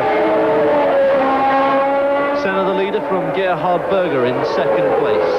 Stefano Modena is 3rd. Roberto Marino is up into 4th, and Ivan Capelli currently 5th, but it's all over the place, as you say. Well, we've just been able to see Riccardo Patrese rejoin the track, so in spite of that, there he is, just about to be lapped by Ayrton Senna. Now, Patrese's got nothing to lose, and he can just drive at whatever pace he wants. I'm sure the poor man is utterly dejected by having to make a pit stop while leading this race. But back out in the race he is. It's important, if for no other reason than to diagnose and cure whatever those problems were. Whether Patrese will soldier on to the end, one doesn't know. But certainly he lost 4 or 5 laps while the team were able to rectify the problem. Well, Senna the leader after 17 laps. Berger in 2nd place and just over 4 seconds behind him, so getting mixed up in traffic hasn't cost Berger a great deal. Patrese the man in front of Senna, and Senna goes past him. I think we can safely assume that though that problem may well be better, it doesn't look as if it's cured. Well, of course, Ayrton Senna is the man leading the race, and Riccardo, being a senior and responsible driver these days, would have seen Senna coming by, so he let him go past, problem or not. If he'd been able to stay ahead and actually pull away from Senna, I'm sure he would have done so, but with the leader so close behind him, there was nothing to be gained, and you know, swings and roundabouts, someday the situation may be reversed, and Senna may remember uncooperation on the racetrack. So Ayrton Senna, the leader, the man in frame from Riccardo Patresi's car. Berger is in second place. The track is drying out. Join us again at Imola for the San Marino Grand Prix after this break. And down to the Rivazza comes Ayrton Senna. Now, it's going to be interesting to see whether Riccardo Patresi, and we're looking at Senna now through Patresi's on-car camera, can hold on to the McLaren Honda. And he's certainly doing that pretty well, and that's great because we should get a nice view of Senna lapping the circuit. Now, the leaders are going pretty quickly now. The circuit's not far off being completely dry on the line because we're only some 4 seconds a lap away from a full dry time with this sort of fuel load on board. So Senna and Berger all on their own with a huge lead, and as yet Stefano Modena in third place has not come through, and there he is, and he's now some 58 seconds behind Gerhard Berger. And Welcome back to Imola. The sun is shining on the San Marino Grand Prix, and the track is, as you can see, quite clearly drying out. The front runners have all changed from wet tyres to slicks. The rest of the field is in the process of doing that, although perhaps for some of them it was an unwise choice. Well, Ayrton Senna, the leader, from Gerhard Berger. Yes, that was Eric Bernard we saw pulling off by the side of the track. Ayrton Senna with the lead of just over 3.5 seconds, passing Eric Comas, lapping Eric Comas. Patresi, who's just the car behind Comas, of course, has been in the pits for a very long time. He's not in contention. The team sent him out to earn his keep, and of course it is important in these situations to try and understand the problem that brought him into the pits in the first place, to cure that, and there's no better way of doing that in a racing environment. But look at that little battle going on between De Cesaris and Capelli in the Leighton House. A yellow flag, something's happened there. There's a car off somewhere, we can't see who it is. Senna going out of the picture. Coming into this one is the leader from Gerhard Berger in second place. And there is Berger behind Comas. And there's the little scrap you were talking about, and De Cesaris seems to have got the best of that one. Senna stalled behind the back marker. It's not usual for Senna to wait around very long, but this is where he came a cropper several times in making a move that perhaps he could have waited for. Here on this kind of circuit where there is just a narrow dry line, he must be more patient. Well, he's got all the reason to be patient. He's got more than enough horsepower to deal with the Yamaha engine and Martin Brundle's Brabham. He can pull out and pass them along the straight. Well, he's now done that. And that's basic maturity. I mean, it's fundamental. It doesn't even have to be mature. You don't have to. If you're in Formula One, you should be able to think that simple situation out without having to be a mature Grand Prix driver. Senna and Berger then first and second. McLaren dominate here, as they have dominated every practice, untimed and warm-up session of the weekend.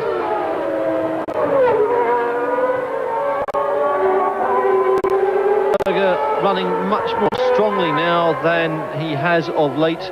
He really needed a good result. Brazil and a third place seem to have given him back his confidence.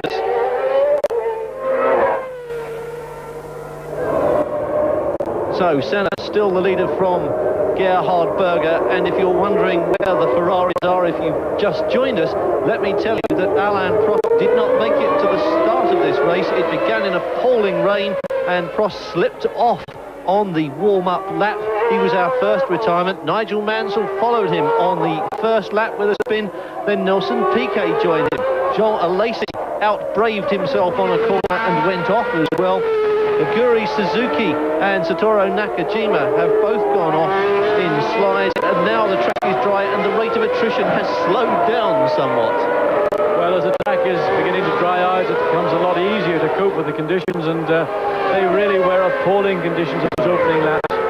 The Imola circuit, even dry, is quite a slippery surface. There's not a lot of grip from the tarmac here at Imola, and in the way it's much, much worse. And in fact, before the race started, Ayrton Senna was heard to say that if conditions in Imola were similar to those as they were in Brazil at the finish of the race in Brazil, he would expect the race to be stopped prematurely because the grip factor here at Imola is that much lower than we saw at the Interlagos circuit. So relief, I think, from everybody that there is this dry line appearing, that the rain appears to be over for this part of the afternoon, and in fact, as we're talking, there's more and more blue sky appearing.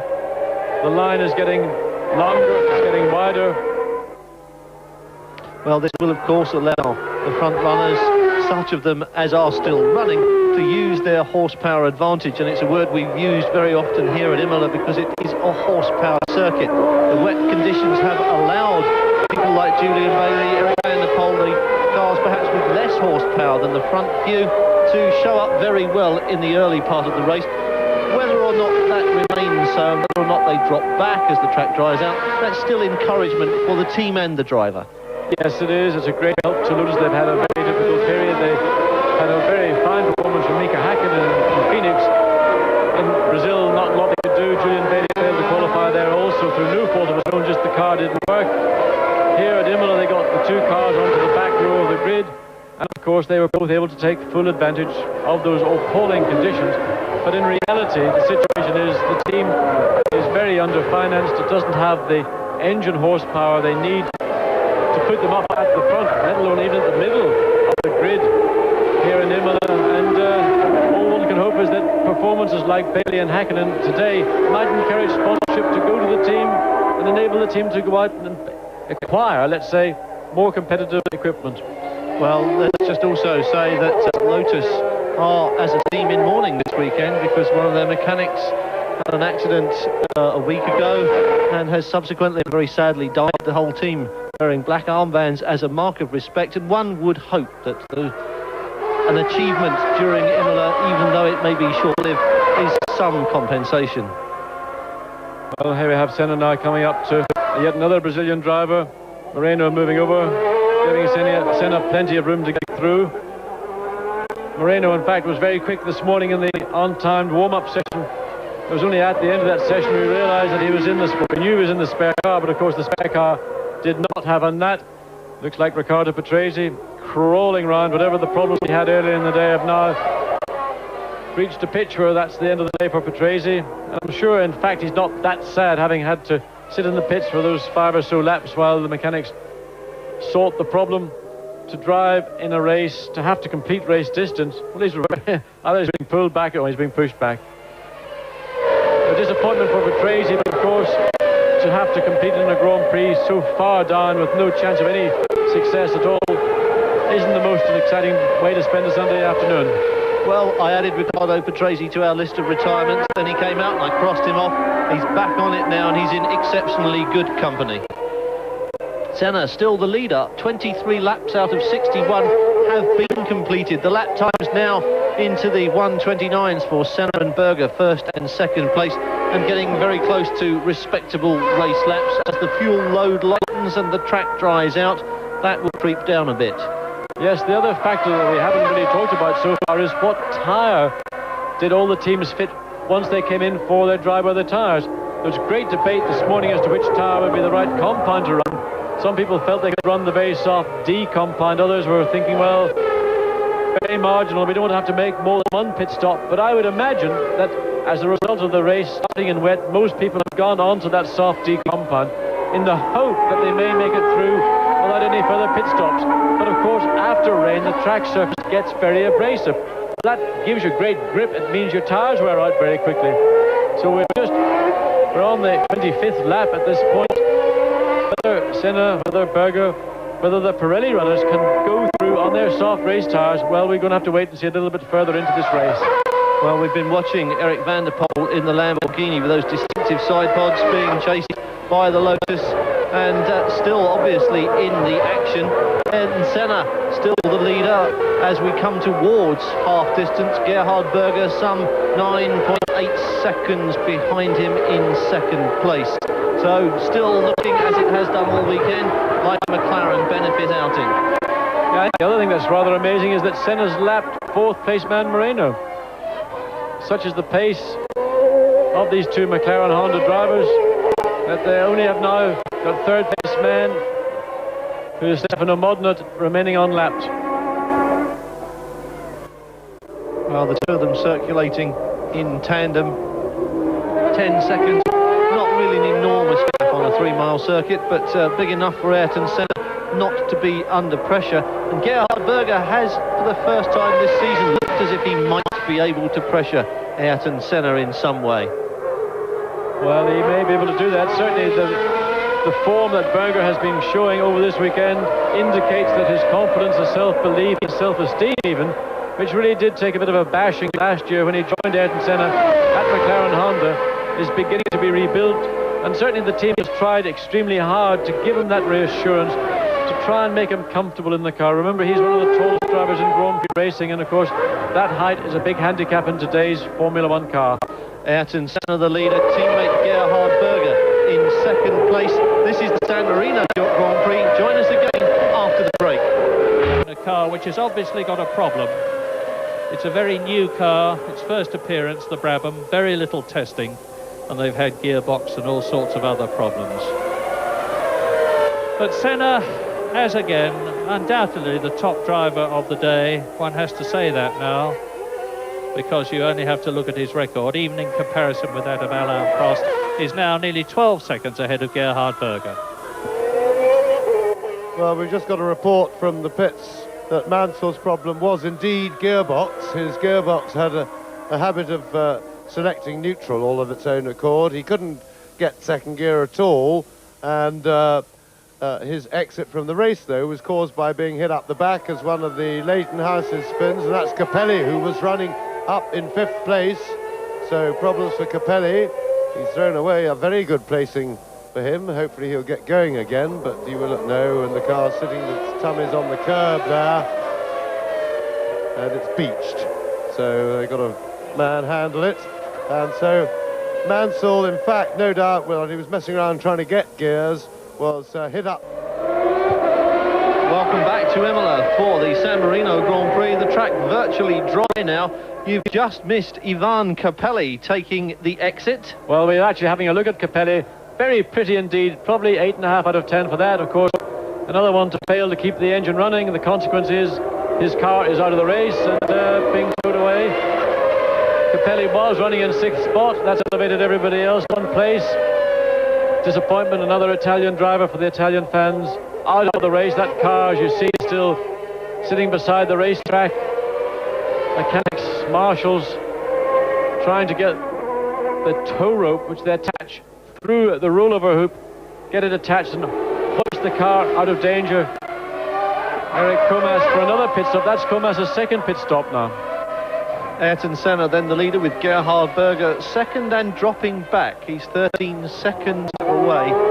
Stefano Modena third, Roberto Marino fourth, JJ Leto up into 5th place, and Andrea De Cesaris in 6th place. Julian Bailey right behind him in 7th, which is excellent for Lotus. Very good indeed for Lotus, but of course 5th and 6th spots are absolutely vital to those two teams, Dallara and Jordan, because they are 2 pre-qualifiers, and here is a golden opportunity for those 2 teams to score points and to get themselves out of pre-qualifying at the mid-season break-off points. Well, there's Capelli's car being hoisted out of it, and we add him to our illustrious retirement list. Alain Prost, Nigel Mansell, Nelson Piquet, Jean Alesi, Riccardo Patrese, Suzuki Nakajima, and now Capelli as well. Gerhard Berger now 14 seconds behind Senna. Senna really putting in one of those very, very strong mid-race performances. He's capable of upping the game at any point in a race. That's the thing that really, to me, is most amazing about Ayrton Senna.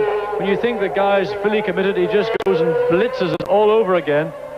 And he's got so much capacity. He just uses what he considers to be enough at any point. If he comes under pressure, he seems to be able to extend himself. And even in spite of having, at times, not the best race car, certainly so we saw last year when he didn't have the best race car, still capable of putting in unbelievable performances. Well, we're just looking at De Cesaris, I think. Oh, that was Gasho. Yeah, this is Gasho. He's been in the pits a couple of times, being passed by Pierluigi Martini.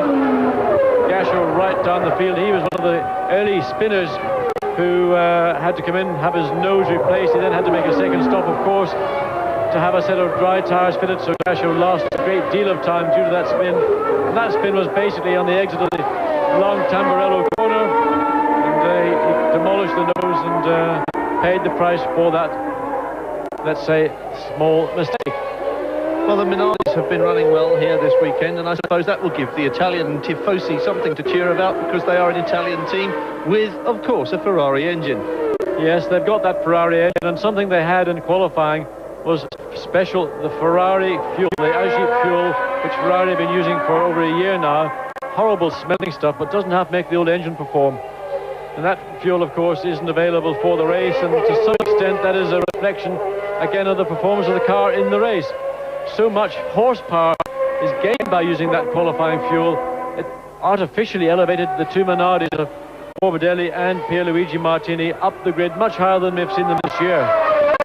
61 laps, the scheduled distance for the San Marino Grand Prix. We have finished 28 of them. We're on lap 29, just over 30 laps left to go. So this effectively is the midpoint of the race. Ayrton Senna, the leader, and the gap back to Gerhard Berger has now increased to 16 seconds. So either Berger is in trouble, and that is perhaps an indicator, or Ayrton Senna has really switched it on. There's about 3 seconds in difference between their lap times, so obviously there is something going on. I think what's going on is Ayrton Senna is just showing us really what a fantastic driver he is. There doesn't appear to be anything wrong with Berger's car. It doesn't appear to have a misfire. It doesn't appear to be in any mechanical problems. I just think we're seeing another virtuoso performance from Ayrton Senna. Well, the gap now out to 17 seconds between these two, and we are seeing a lot of the Lamborghini of Eric van der Poel, and of course it's an Italian car, Italian engine, so you would expect that from an Italian television director, but it is, as John was saying just now, quite rewarding in these circumstances for teams who wouldn't normally be seen. Let's face it, this is the first time that Eric van der Poel has qualified for a Grand Prix. He's tried twice and hasn't made it. This is his first ever Grand Prix race, and he is getting an awful lot of time on the television. Well, he's done a very good job, and he deserves every second he gets on TV. Van der Poel in line, just behind Martini and just ahead of Boutsen. In fact, we think Boutsen has just overtaken Van der Poel, so that puts Van der Poel back in the 10th spot. But this is what you expect in these kind of conditions. There is no real form. It is a real lottery. That's all you can say, and that's why I find that outside of people like Senna here, who is commanding the race, every other position really is up for grabs. Well, there's the sign that tells Ayrton Senna he's in the lead, as if he needed a reminding of it. 30 laps he has completed, running in the 1 minute 29 second bracket. He qualified for pole position on 1:21. That's Modena we're looking at there, in between Van der Poel and Bailey. Of course, Modena still in third place, but some 77 seconds behind Ayrton Senna. Virtually about 10 seconds or so off a lap, and I would think that we'll see in the next 2 or 3 laps the familiar red and white car of Senna lapping the third place. That's, I mean, really, we haven't seen that in a very long time in motor racing. Back in the early 80s, we saw the two McLarens achieve that kind of sheer domination. Of course, he's been aided today with Alan Prost making that little whoopsie. Nigel Mansell doing a similar thing further on in the first lap of the race. Patrese dropping out. So in effect, all serious opposition to the two McLarens evaporated within the less than the first quarter of the race. Well, Ron Dennis said in Phoenix that there would be 2 developmental McLarens here at Imola, and that he was intending to blitz the season. And unless something goes seriously wrong with the programme in the next few moments, that looks like being the case again. Yes, part of that blitz, of course, is the new Spec 2 engine that Ayrton Senna's got. Honda brought along an engine which they in fact had planned to run at Monte Carlo in 2 weeks' time, but they had a situation where they thought, well, let's try and run it here. And the way it was worked out was that whoever was the quickest in practice, on official practice, would be the recipient of that new engine. Not unnaturally, Ayrton Senna was the man who was quickest. He has got that new Series 2 engine. It's got more horsepower. It's probably got more torque as well. That's another factor why now we see Ayrton Senna pulling away. But in fact, in practice, Williams Renault had a similar situation. Nigel Mansell got the latest version of the Renault engine. When Riccardo Patrese heard how Honda McLaren had gone about making the decision as to where the engine should go, Patrese got all upset. He decided, well, if McLaren do it, why can't Renault do it? I'm quicker than Mansell in qualifying. Why shouldn't I have the engine for the race? A little bit of a nosebleed from Riccardo, but maybe because of the race being in Italy, it's basically his local racetrack. He decided to have a little bit of a bleat to the press. But at the end of the day, both of the Williams did start the race with identical engines. But expect to see more improvement from Renault as well as Honda. Well, we're looking at Ayrton Senna absolutely tearing past Van der Poel and the Lotus as if they were in a different league. And we are really talking about the Super League that you were describing earlier on, John. Ayrton Senna then leads from Gerhard Berger in second place, and he is about to lap third place Stefano Modena. Join us again in San Marino as the Grand Prix continues. Front and coming up behind him fast, the battle between Van der Poel, as we look now at Andre de Cesaris, 6th position, being lapped for the second time by Senna, and Andre de Cesaris moves over, locks up his tyres in his eagerness to get out of the McLaren's way.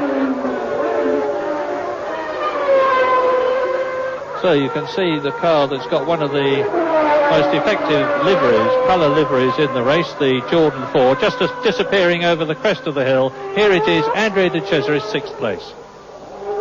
Yes, and the battle of the race at the moment is the Van der Poel and Hakkinen battle, and Hakkinen's got a lot of problems there to deal with Van der Poel because the Lotus is clearly hasn't got the power from the Judd engine that the Lamborghini's got, and so on straight line speed Hakkinen's got a problem, so he's climbing all over Van der Poel around the corners, but he's having a lot of trouble trying to get past, and even if he does get past, he's got to do it in such a way that he has a few corners before he gets onto the long straight, otherwise Van der Poel will come straight back past him when they... Welcome back to Imola. The San Marino Grand Prix coming up to an hour and 33 laps old. That means we are beyond the halfway distance. We're heading towards lap 61 and perhaps slightly more than 90 minutes we expected since the early part of this race was held in torrential rain. Ayrton Senna, the leader, and dealing with the traffic in his usual style, and you can see him getting very annoyed there. Well, he should be annoyed because Stefano Modena didn't seem to have any idea at all that he's about to be lapped, and look at that, Modena did not even see Ayrton Senna. Now, Senna had been in his mirrors all the way past the pits, through the Tamburello, down to the Tossa, and still Modena has not allowed the race leader to go through. Now, Modena is running in third place, highest he's run all year, but he also has enough conscience to look in his mirrors. There are flags around the circuit, and that, to me, is something that, in spite of the enthusiasm that Modena might have for his driving, is poor driving by him. Well, you did give it away there. Ayrton Senna, the race leader, is about to lap Stefano Modena, who is in third place, and that does rather underline the enormous domination which McLaren Honda have achieved here in Imola. Gerhard Berger is second, 16 seconds behind Ayrton Senna, and Senna seems to have dropped back a bit from Modena. Give him a chance to have a look in his mirrors and get used to the idea that Senna is there. Well, Senna's just pacing himself. He's going to make a move. Coming up the chicane, we see here he will close up and then get on the power, pick up the slipstream from the Tyrrell Honda, and hopefully as they come out of the Tamburello corner, get past cleanly. At least Modena can look at his mirrors. He's not trying to overtake another slower car. Ayrton Senna then with the development Mark II version of the new V12 Honda engine, chasing the V10 which powered him to his world title and McLaren to their constructors title last year. And Modena and Tyrrell really doing quite a good job to be in third place, as you say. They've done a tremendous job. And Modena, I mean, it basically is doing a very good job running in third place. But of course he doesn't seem to have woken up to the fact that he's got, and there's a blue flag being waved at him. That ought to give him a chance to look at his mirrors. He's not gaining anything by running in front of Senna like this. It's not going to enhance his career as a Grand Prix driver. He's doing a good enough job in third place. But when the leader is catching you and is almost about to lap you, you've no reason not to let him go through. Well, the gap between Senna and Berger, as you can see, 15 seconds, give or take a tad, and that's really not likely to make much difference to Ayrton Senna. But more blue flags waving. This is Senna's moment, and again, Well, that wasn't a particularly clever place to try and pass anyway, because Senna wasn't sufficiently close to Modena to do so, but he was just putting himself into the mirror of Modena's Tyrrell. He was saying, goodness sake, look in your mirrors, I'm here, I'm the leader of the race, I'm lapping you, let me get past, I'm not going to do anything to you, I'm not racing you for position or anything. Well, Senna right up underneath the rear wing on the straight and getting that toe now. Yeah, you imagine that once we get through Tamburello, we'll see Senna come out of the slipstream of Modena's car, pass coming into the tosser. A dirty look from Senna, I'm sure he's not very well. Modena finally clocked that Ayrton Senna was there. He actually did back off early and let Senna get past. Amazing that he could do those 3 or 4 laps without realising that the leader of the race was right on his tail. Well, as we've said, it's an unaccustomed high position for Stefano Modena. I'm sure he must be on something of a high and he must be concentrating on staying in 3rd place. Yeah, but I think after the race, Ayrton Senna might have a quiet word in his ear and say, listen, Stefano, when I come up behind you, I'm not going to pass you in position. I'm only lapping you, so get out of my way. Well, Ayrton Senna the leader after 35 laps. Berger is 2nd. Modena very definitely now in 3rd place, having been lapped, as has everybody else. Marino is 4th. Leto is up to 5th, and Cesaris still in 6th place. We've lost Prost, we've lost Mansell, Piquet, Alesi, and Patrese, also a Suzuki, Nakajima and Ivan Capelli, so it's slightly thinned field now. And some of the less well-known faces and teams of Formula One appearing at the front end of what is currently our leaderboard beyond the halfway point. And nice to see it indeed, and nice to see these two have been squabbling for some while, haven't they? Yes, well, Bertrand Gachot ought to be much further ahead of Julian Bailey than he is. He certainly should be ahead of Mika Hakkinen because he has got a much superior motor car. But of course, Gachot had to come into the pits, locking up left front brake. Maybe that spin he had very early in the race, the setup of the car, the balance of the car may not be very ideal. Gachot ordinarily would be much further ahead of the 2 Lotuses than he is. He would not be the meat in their sandwich. Fred de Cesaris running in 6th spot. Of course, for all those people who have to go through pre-qualifying, for Ligier with Poulsen, who's in 7th spot, Vanderpool, a pre-qualifier on 8th spot. Now again, Gachot locking up that left front. There must be something wrong with the car. That's not normal. It's twice we've seen that happen. So I suspect in the little spin that we saw Gachot have early in the race, there's been some minor suspension damage, because that is not a normal thing to see one wheel lock up or other 3 remain unlocked. Well, that's Pierluigi Martini in the Minardi in the front of that little pair, and being followed by Modena in 3rd place. I beg your pardon, it is. And Minardi have done very well. I think the Ferrari engine that they have used didn't do them much good in Phoenix, it didn't do them much good in Brazil. They suddenly started to appear very high up the qualifying sheets this weekend, whether it was the burst of enthusiasm for being here on home territory, or whether it was just that qualifying fuel that's lifted them, but they're still doing it in the race as well. Well, I have to say, most of it came from the fuel. Racing in Italy can also be a great pressure as well as a motivation. I think the performance of the 2 Minardis today is about where I would have expected them to be under normal circumstances. But of course, such as the potency of some of these brews that are available for qualifying, it can make up as much as 40 horsepower difference. And if your company, if your team is not providing you with a qualifying fuel, or as potent a qualifying fuel as, let's say, Jeep have available for Ferrari and for the Ferrari engine Minardi, you will suffer. So competitive are we now on Formula One grids that you're talking in tenths rather than half seconds or seconds as we were before this very, very competitive 3.5 litre formula really came on song.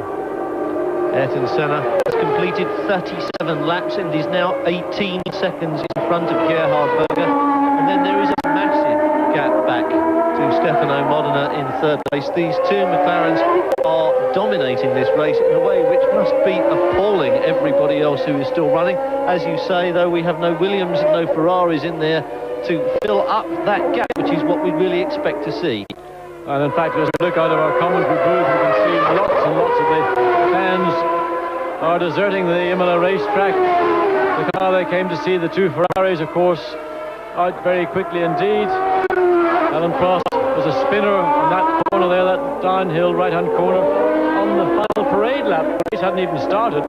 And Jean Lazy was out within 2 laps. He had a brave overtaking manoeuvre coming into the toss of hairpin, but just couldn't slow the car down enough, and eventually slid off the edge of the track into the gravel trap, and that was his race over. Well, Senna leader, Berger in second place. The Ferrari's out of it. And as you so rightly say, the Tifosi now deserting this racetrack in their droves.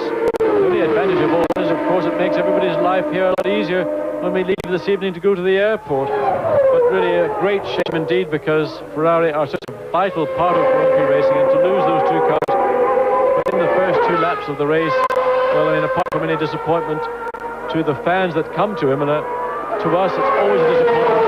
Alan Prost, John Alesi, 2 serious race contenders, to be out of the race, well, great disappointment. Ayrton Senna benefiting from blue flags which are waving as he carves his way through the field. He's lapping some people for the second time, and on his way to what looks like another precision McLaren victory. He has some 23 laps to complete out of the 61, and there you were saying that Gachot was in trouble, and there in the pits we see the evidence. Yes, whatever the problem was emanated from his spin, and that's the 3rd pit stop, we believe, for Bertrand Gachot. He had a stop for the original replacement nose, then he had a pit stop for tyres, and then he's back in the pits again. But look at this, Gugelmin and Comas having a right old ding-dong. They're running right down the field, but there's on our monitor 0.3 of a second. Well, in fact, now Gugelmin has just overtaken Comas, but at the end of the day, those 2 will not feature in the top 6, but nonetheless having a good battle. And Modena just coming in to join it on his way through, the 3rd place man. Roberto Moreno, who we've seen absolutely nothing of, is still circulating quietly in 4th place. And Andrea De Cesaris, I think, bringing up still 6th place. Yes, we've got JJ later running in 5th. JJ again, another of the pre-qualifiers, so the Dallara Judd team will be absolutely biting their nails in the hope that their man can retain 5th spot. He's got something like 20 seconds lead over De Cesaris in 6th spot, and later was a further 20 seconds himself behind Marino, who is in 4th spot. So those positions look fairly set. It's really just down to reliability. Well, now of course, as the race settles into its sort of 3/4 distance, that is the time again when you imagine every team manager standing quietly in a corner with his fingers and arms and everything else all crossed up, hoping that it will just carry on. Well, we've just completed the 40th lap. Just over 20 left in the race. Julian Bailey getting past Mika Häkkinen, and really a nice little wave from Bailey. So the 2 Lotuses looking very good. But it's Ayrton Senna who leads with Berger 2nd and Stefano Modena in 3rd place. Join us for the final quarter of the San Marino Grand Prix after this break. Excellent drive by Julian Bailey up into 10th place. You see, he's got something to prove. He is personally sponsored. He hasn't had much to show for his sponsorship this year because of car problems rather than Bailey problems. And that is Andrea De Cesaris into the pits. He was in 6th position, and it looks to me from the leisurely way he's sitting there and the lack of frenetic activity around the car as though his race is almost over. They're working on the back of the car. It may be gearbox, it may be something, a loose diffuser, something like that, but whatever it is, it means that now Pierluigi Martini has moved up into 6th position as Roberto Moreno laps Van der Poel in 8th position. On this, the 41st lap out of 61, Ayrton Senna leads his teammate Gerhard Berger, both of them in the McLaren Honda V12s, by 16 seconds, and Senna is lapping consistently the fastest of all, even though he has this very substantial lead. Stefano Modena is in 3rd position, and in 4th place Roberto Moreno. 5th is later. There are just 20 laps of the San Marino left to run. Ayrton Senna is the leader from Gerhard Berger, with Stefano Modena still in 3rd place. Roberto Moreno is 4th. JJ Leto is 5th, and in 6th place now, no longer Andrea De Cesaris, but Pierluigi Martini, because De Cesaris is in the pits, and I think it was him that we saw before the break and not Gachot. No, in fact it is De Cesaris in the pits, but Gasho had also been in. De Cesaris literally came in just before we went to the break, and we haven't seen him go back out again, so great shame for Eddie Jordan. His car still, you can just see out of the corner of the screen, mechanics still working around the car. Well, the situation is that Martini now up in 6th spot, Boots in 7th, Van der Poel 8th, Bailey 9th, and Hakkinen in 10th. Well, that is a most unusual looking leaderboard, but then we have a most unusual looking set of retirements. If you have just joined us, you will be surprised by this. If you haven't, you will already know that Alain Prost went out before the start of the race. Alesi went out a couple of laps later. Mansell and Piquet both spun off in the rain. Suzuki and Nakajima also did the same. Tracy has gone out with an engine misfire. Ivan Capelli has spun off. Andrea De Cesaris is looking like a retirement with every passing second. Yes, well, that's the fortunes and the fate of Grand Prix racing. We see Mika Hakkinen, Julian Bailey, starting past Eric van der Poel. Bailey's progress really has been very, very impressive indeed.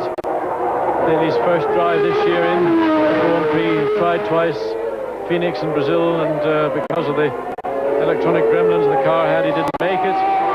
Certainly making up for it now with Mark Gondel's going slowly there. That's the result of a spin, or he's got a problem. Thierry Boutsen in now for the second time for another set of tyres. Probably again the consequence of running on a soft D compound on an abrasive track. Well, Ayrton Senna still out there in the lead. This is Gerhard Berger, second place man. And that's Stefano Modena, his car coming to a stop. That's Modena, who was only in the 3rd spot, and that's about to evaporate for him. I think we can safely add Stefano Modena to the list of retirements, and that changes everything. The Imola circuit is proving rather a hard one. It is a hard circuit, but this is very unusual because we expect after the start of a race such as we had with rain that everything isn't going to get abused in the early part of a race. But we've had such a high rate of retirements. Well, Modena gesturing that he wants to be pushed off the track. He knows his day's work is finished. In the meantime, this man, Ayrton Senna, just continues just unbelievably in the lead of yet another Grand Prix, and no one there to challenge him at all. 14.5 seconds ahead of teammate Berger. The situation now really set for McLaren 1-2, but of course we've still got just under the 20 laps left to run, and anything can happen. But one must imagine the way McLaren put cars together, it is not luck that they win motor races, it is because they do a better job than anybody else. Well, the list of retirements has aided someone very quiet. Roberto Marino has just slipped his way up into 3rd place. He's nearly 2 minutes behind the leaders, but as other people have dropped out, this man, Roberto Marino, is now 3rd in the new Benetton B191, which was, well, I think the word dog was mentioned several times during qualifying, probably in the Benetton pits, because it just did not come on as strong as it could have done.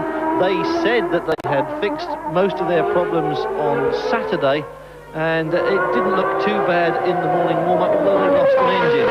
Yes, Marino did have on the first lap, an engine blew up, so he jumped into the spare car. Now that spare car, in fact, had some revised gearbox parts fitted.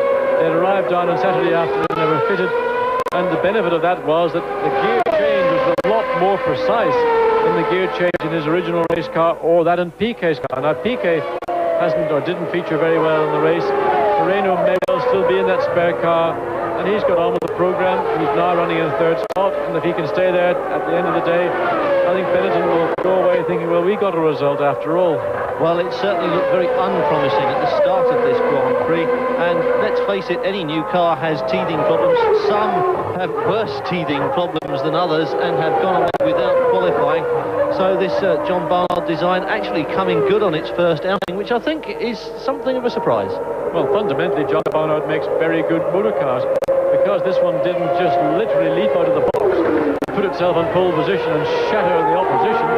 Everyone began to wonder, well, what was the problem? And I think that the basic car is extremely good indeed. Certainly the drivers are very complimentary about the amount of downforce it has, about the car's straight line speed. But just those little niggles with the gearbox prevented the car from displaying its full potential. Of course, it also didn't get a great deal of testing here during the week's testing before the week of the Grand Prix. And Saturday being a wet day, that further restricted any development of the car. Well, of course, with something like 40 laps to its credit, it hasn't been fully used, but it is now holding third place for Roberto Marino. Leto is fourth, Martini fifth, and Van der Poel is in sixth place as De Cesaris sits in the pits. At least we think he's still in the pits. And with 17 laps to go, if Eric Van der Poel can hang on to that sixth place, there will be some singing and dancing in the Lamborghini pits this evening. Well, it's so important. You cannot emphasize just how important it is to a team to get points when you're in a pre-qualifying situation.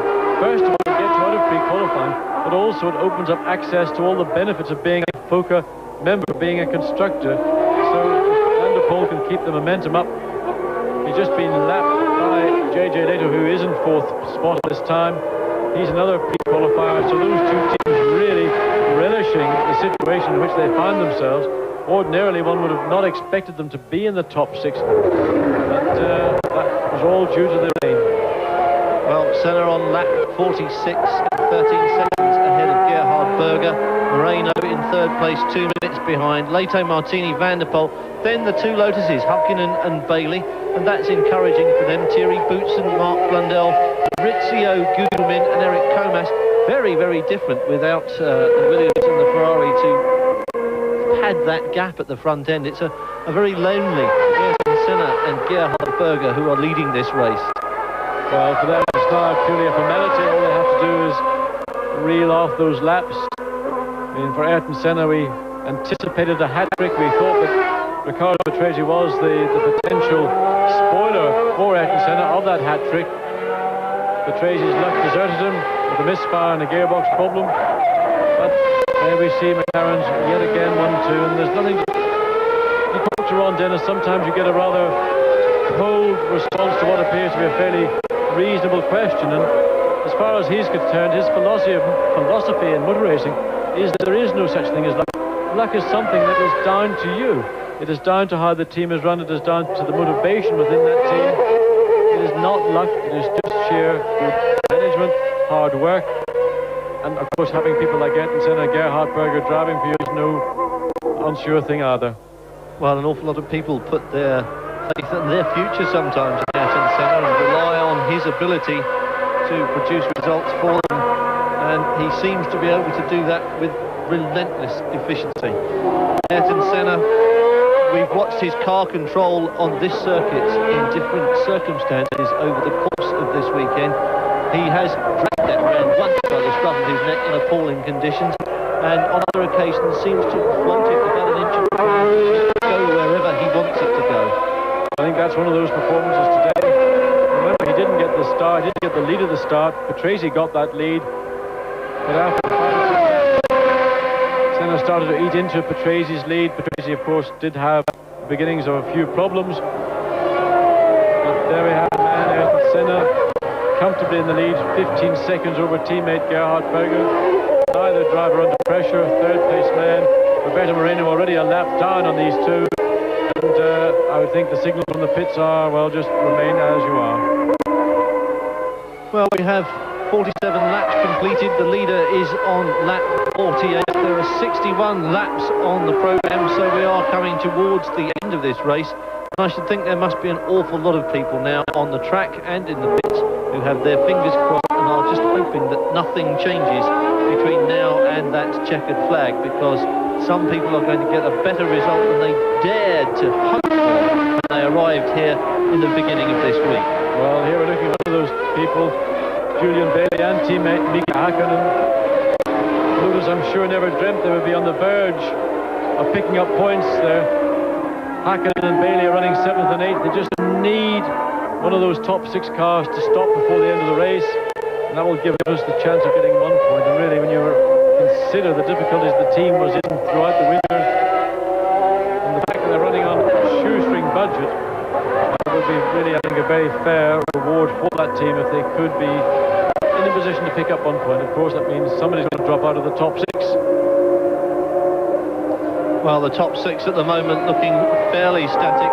Ayrton Senna is the leader, from Gerhard Berger in 2nd place. Moreno is 3rd. We'll see the end of the race in a moment. Join us again after this break. are out. Both the Brabhams are still running.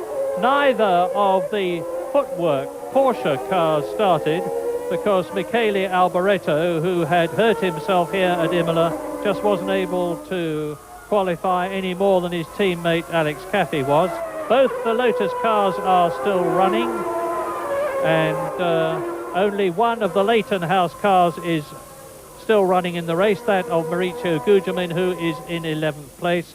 Nelson Piquet has long since disappeared for Benetton, although Marino is still holding that third position. Only one of the Dalaras started, that of JJ Leto, who is in 4th position and looking as though he's going to score his first World Championship points. JJ Leto, who started racing for the Onyx team last year. Martini is still running for Minardi, but Morbidelli has disappeared a long time ago. Both the Ligiers still running, as I said. Both the Ferraris out right at the beginning of the race, crossed before it even started. Both, sadly, the Lola Fords of Gerard Larousse's team out. And welcome back to Imola for the closing stages of the San Marino Grand Prix, the 11th San Marino Grand Prix, the third round of the 1991 Formula One World Championship, which has been dominated so far this year by Ayrton Senna. First in Phoenix, first again in Brazil, and currently first in San Marino by about 14 seconds over teammate Gerhard Berger, and then by a lap by 2 minutes over Roberto Moreno in the new Benetton Ford. This is domination, and you can spell that with as many capital letters as you like. Yes, Ayrton Senna, they are just into the final stages of the race. Gerhard Berger, his teammate, that's the distance they are apart. Just over 15 seconds. Third place man Roberto Moreno. Now we're looking down on Moreno's pits, and we think that there is the possibility Moreno might be coming in for a tyre stop. He's got over 20 seconds of the lead on 4th place man JJ Leto. Well, that's not really enough to come in here, even in a very fast pit lane like we have in Imola, to come in, slow down, change wheels, go back out again and not lose position. Another man we just saw there, we got a picture, was Thierry Boutsen. He is now up into 7th spot. He's gotten past the two Lotuses, Mika Häkkinen back into 8th spot, Julian Bailey on his gearbox in 9th. And these two really, well, not racing for anything other than, I think, the pride of the team and the individual. Look at Bailey trying to come out of the slipstream of Häkkinen. Well, Häkkinen did concede. I think that he was being quite gentlemanly about that. Bailey was in a position where he was hoping he would get cooperation. He did get it. Mika Häkkinen now dropping back into 9th. But of course, the man that's passed both of them just in the space of a little over that was Thierry Boutsen with the Lamborghini-powered Ligier, giving it its best performance this year. This does seem to be a race of worst and best, because I think Ferrari have probably had their worst outing for as long as any of them want to remember. Alain Prost has definitely had the worst day of his career, I should think. And on the other extreme, Lotus and Lamborghini in the shape of Eric van der Poel have been having their very best day. And so too perhaps were Tyrrell until disaster struck. Yes, and in fact I'm wondering, are people like Alain Prost and a few others beginning to wonder the wisdom of having the championship scoring system changed to include all your events this year, not just your best 11 as we've seen over the last number of years. Had it been the old system, well, by not scoring here today, not even starting the race here today, would have given Alain Prost the chance to fight on another day. But now every race counts, and of course Ayrton Senna's on course for 10 points. Alain Prost has had no chance whatsoever, and really Alain Prost must begin to wonder what has he got to do to try and make up that deficiency. Although we're only into the third event of the year, if Senna wins, he's going to have something like 21 points advantage over Alain Prost. Well, this is the battle for 6th place that you're looking at. Eric van der Poel has got the Lambo into 6th place at the moment. If he can hold it there for another 15 laps or so, he picks up that vital point which will lift him from pre-qualifying. Behind him, though, is Thierry Boutsen, who, as you were saying, John, is on a bit of a charge at the moment. Yes, but the engine in Thierry Boutsen's car, a Lamborghini engine, as Eric van der Poel, appears to me to be breathing very heavily. You can see on the overrun as he comes up to a corner, you see the puff of smoke coming out of the back. That indicates, well, there could be a problem that may not allow Boutsen either to get past van der Poel, but more to the point, make it to the finish of this race. Well, van der Poel holding him off, and that smoke now becoming quite marked. Instead of just a little puff, it's a permanent dribble. So perhaps Boutsen knows that he's got a problem and is making the most of his moment. Yes, well, that's usually an indication that an engine's about to pitch. That means blow up. But Boutsen certainly pressing on very hard indeed. Van der Poel with the Lamborghini engine and the Lamborghini car. The two cars really probably not great difference in performance. The difference lies with Boutsen, who is undoubtedly the more experienced of the two Belgian drivers. Well, Marino still circulating there. We thought that perhaps he was due for a pit stop. But he's now got JJ Later right on his tail. That lead that he had has evaporated away, and JJ Later now closing back up onto the tail of Roberto Marino. Well, as we were saying, this car, brand new, out of the box, hasn't had the world's greatest test program because time has not allowed it to do so. As John was saying just now, John Barnard has designed most of the Formula One grid, and his cars usually are something special, even if they may not be special on day one. They've had some problems in qualifying, and there were some very long faces and some very tight lips round at Benetton over the course of this weekend. Moreno's third place looked as though it was going to be a bonus for them and would lift that balloon, but JJ Later is pressing. Yes, and Moreno's engine is beginning to sound very rough, so I think JJ Later could easily be in for his first podium, and that would be a fantastic performance and result for him. Also for the Dallara Judd team, currently in fourth spot, that's 3 points. Third spot would give him 4 points, and now he's just taken third spot. Roberto Marino obviously having a big problem, and ordinarily Marino would not allow that third place to disappear, and I think Marino's, in fact, his race virtually is over. He looks like he's about to slow right down. If he can make it for a round, he may even see him make it into the pits. But whatever Marino's problems are, it's pretty big, and the only advantage he has that 5th and 6th spots are some way behind him. We've still got something like 9 laps of this race left. Well, Lato is past. We were talking about Van der Poel and pre-qualifying, and we should say it about JJ Lato because that's another of the teams that goes through that awful roulette that is played for an hour on Friday mornings. It's a truly appalling experience for any team. It really destroys the team for the rest of that Friday session. There's so much mental and physical exhaustion at the end of that 1 hour on Friday morning that really a team is not fully effective again until the Saturday. But that's the name of the game. If you want to be a Grand Prix team, you've got to go through the middle, up pre-qualifying, and that does sort out the men from the boys. Well, speaking of sorting out the men from the boys, this one's definitely a man, isn't it? Ayrton Senna at the front, 53 laps under his belt, just on his 54th lap, which means there are 7 left for him to complete. He is the leader by 12.5 seconds from Gerhard Berger. JJ Lato, as we've heard, has moved up into third place, but is 2.5 minutes behind. Moreno has dropped back to fourth. Martini is fifth, and Eric Van der Poel was sixth last time we saw him, although he had Thierry Boutsen breathing down his neck, and as John was saying, also breathing fairly heavily from the back end. Well, Boutsen appears to be dropping away from Van der Poel. We saw him very, very close to Van der Poel. Now the gap appears to have widened again, and I suspect that oil smoke vapor we saw coming out of the rear of his Ligier Lamborghini was the telltale sign that Thierry Boutsen has got a problem with the car. It appears to have stopped now. That probably means there's not very much oil left in that engine. Well, moves over and that Senna past, as Van der Poel I'm sure will do, because he saw Senna coming last time around and stepped out of the way very smartly indeed. Very much the new boy in Formula One and very much aware of it. Well, it's very good to see a young driver, a new driver in Formula One, remembering that the mirrors that are on his car are there for a purpose.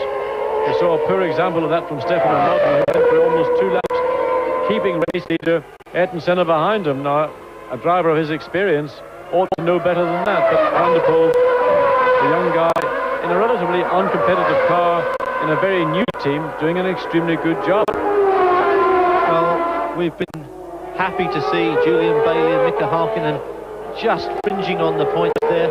A bit disappointing that after a good start we seem to have lost track of the Jordans of Gachot and De Cesaris, and a disappointing weekend perhaps again for Jordan.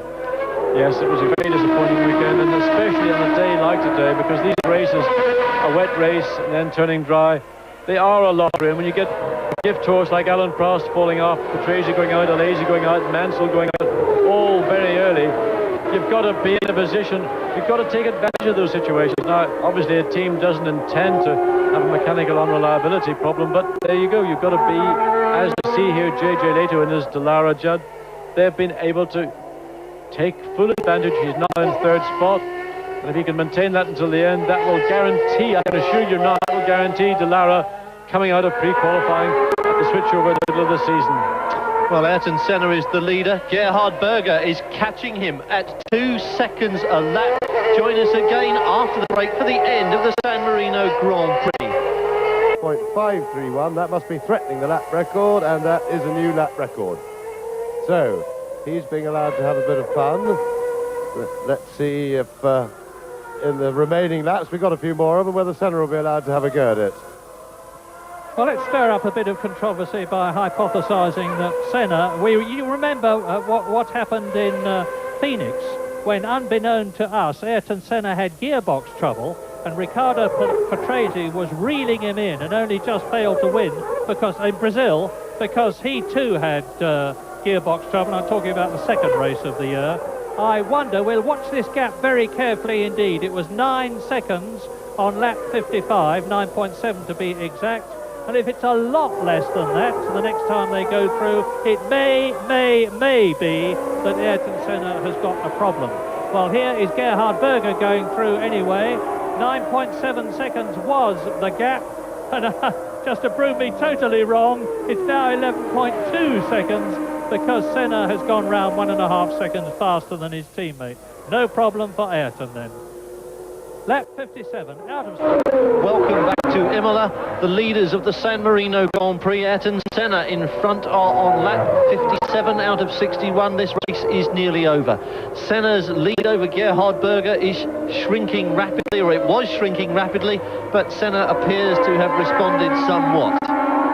Yes, it came down to under 10 seconds. Now it's back up to over 11 seconds. Ayrton just yet again realised that, well, maybe I'd like to have more than those few seconds in hand over Gerhard Berger. And reflecting back, of course, to the Brazil Grand Prix, when we weren't quite sure what the problem was with Ayrton Senna, it was, of course, the gearbox, compounded by severe cramp caused by having the seatbelts. There's a problem, there's a blow-up. Roberto Moreno's race finally is run, so that's going to elevate Julian Bailey into 6th spot. Pierluigi Martini is in 5th and 4th. Van der Poel 5th, Bailey 6th, and really, and truly, I mean, if anybody ever had a quid on this for the final results, they'd made a fortune. Well, certainly, I think most people who were betting this weekend had their money on Ayrton Senna and McLaren Honda, and who can blame him for that?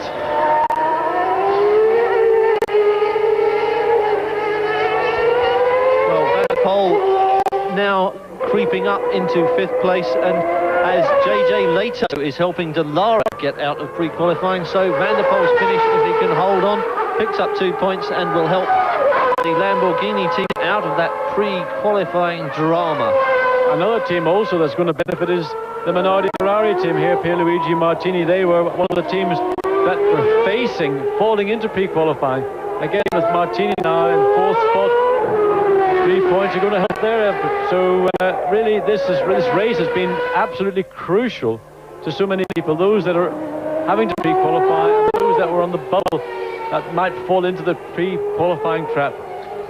It's been crucial to Ferrari as well, but crucial in the way that they had hoped it would not be, in that both their cars went out very early on. You can't really blame Cesare Fiorio for that, but there are an awful lot of people in Italy who would like to shoot the manager and may well take this as an opportunity. Well, I think in this case they'll be shooting the wrong horse, because in spite of what may or may not happen within the management at Ferrari, it was not Fiorio's fault that Alan Prost went off in that river. It was Alan Prost's fault. And in the case of Jean Alesi, well, I have to say, he made a brave overtaking manoeuvre. It didn't come off. You have to admire him for it, but at the same time, maybe prudence would have saved Ferrari's day. Well, Jean Alesi very keen to make his mark at Ferrari, and there you see the Ferrari team packing up early. Not a sight which will please the tifosi, some of whom, in fact a great number of whom, have already packed up early themselves. The grandstand still perhaps is full, but the hill by the Rabatza, which is normally crowded with them, the flags are packed up, and you can see them walking out of the circuit. Yes, indeed, obviously great disappointment, and a very unusual Grand Prix, one that will stand out in the memory of those people at Dallara, at Lamborghini and Lotus, but certainly for teams like Ferrari, Williams, and for the Jordan team, disaster. Well, as you saw from the caption there, the confirmation that both Bertrand Gachot and Andrea De Cesaris have joined that list of retirement, so disaster indeed. We're on the 59th lap now. Ayrton Senna really now beginning to feel that this race is going to be his hat-trick of 1991. And what a fantastic job that this team have done for Senna. Senna doing an equally fantastic job for the team, must be said. And that is the quality that this team has. It employs the best drivers, but essentially it gives those drivers the equipment, not just to finish races, but to win races. Now there's Mauricio Gugelmin. His Ilmore engine looks like it's had a serious hemorrhage. He's pulled off at the top of the circuit, up at the Piratella. A late retirement in the race, Mauricio Gugelmin climbing out. Well, it is a long list of retirements, and because of it, it has changed the look of this leaderboard. Ayrton Senna is going to be very happy to pick up his third straight 10 points in a row, gives him 30 points. He'll be even happier that none of his major rivals for the title this year are going to pick up any points at all, and practically no one behind Senna and Berger, who are collecting points on what looks like the finishing order at the moment, is likely to trouble Ayrton Senna in the title race during the season, if we're being realistic. Oh dear me, that was one of those moments that could have been disaster. Eric Comas not quite sure whether Senna wanted to go through or not.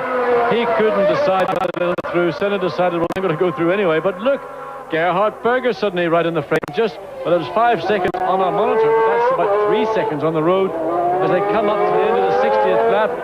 Ayrton Senna obviously backing off. He did a lap moment at 32.2. Last lap, some 5 seconds a lap slower than teammate Berger. Whether they want to make this a grandstand finish, I'm not quite sure. Whether a bit of, let's say, call it showboating coming into the McLaren team at this stage in the race. I've got no doubts that Senna is going to be the winner. Gerhard Berger, 2.7 seconds crossing the line behind this teammate. Well, it would indeed be nice for McLaren Honda if these two could come across the line almost into vision together, if the pair of these red and white cars cross this line, not side by side, because that won't do anybody any favours. But with Senna just in front and Berger just behind, that would be the result and the photograph that McLaren Honda want to see from Imola. Ayrton Senna, though, is quite definitely on his way to his third successive victory of 1991. Gerhard Berger in second place, and just 3 seconds behind him, has got the lift which he really needed to have for his career. Gerhard Berger has been in something of the doldrums, but he is now on a roll. Second place for Marlboro. McLaren, remember, will help them dominate that Constructors' Championship as well, as if they didn't dominate it already, which they do. But this is the man to whom all the plaudits must go, because Ayrton Senna has ruled Imola since the moment he arrived here. He has been the quickest thing, apart from his teammate Gerhard Berger, throughout this weekend. Pole position for the 55th time, and now coming up to take the checkered flag for the third time in 1991, Ayrton Senna. Well, that's a great performance from Ayrton Senna, a great performance from Gerhard Berger, and absolutely stupendous from Honda, from McLaren, from Goodyear. We said after Phoenix, in my mind, the 1991 championship really was over. Well, that's Eric van der Poel. That is unbelievable. He has just come through the Rabatza corner. It appears he is out of fuel. He may well still be fortunate enough. He may well retain that 6th spot. That is absolutely tragic. Yes, indeed it is. Well, that's fate. That, unfortunately, in motor racing, you don't take your position until you cross the finish line.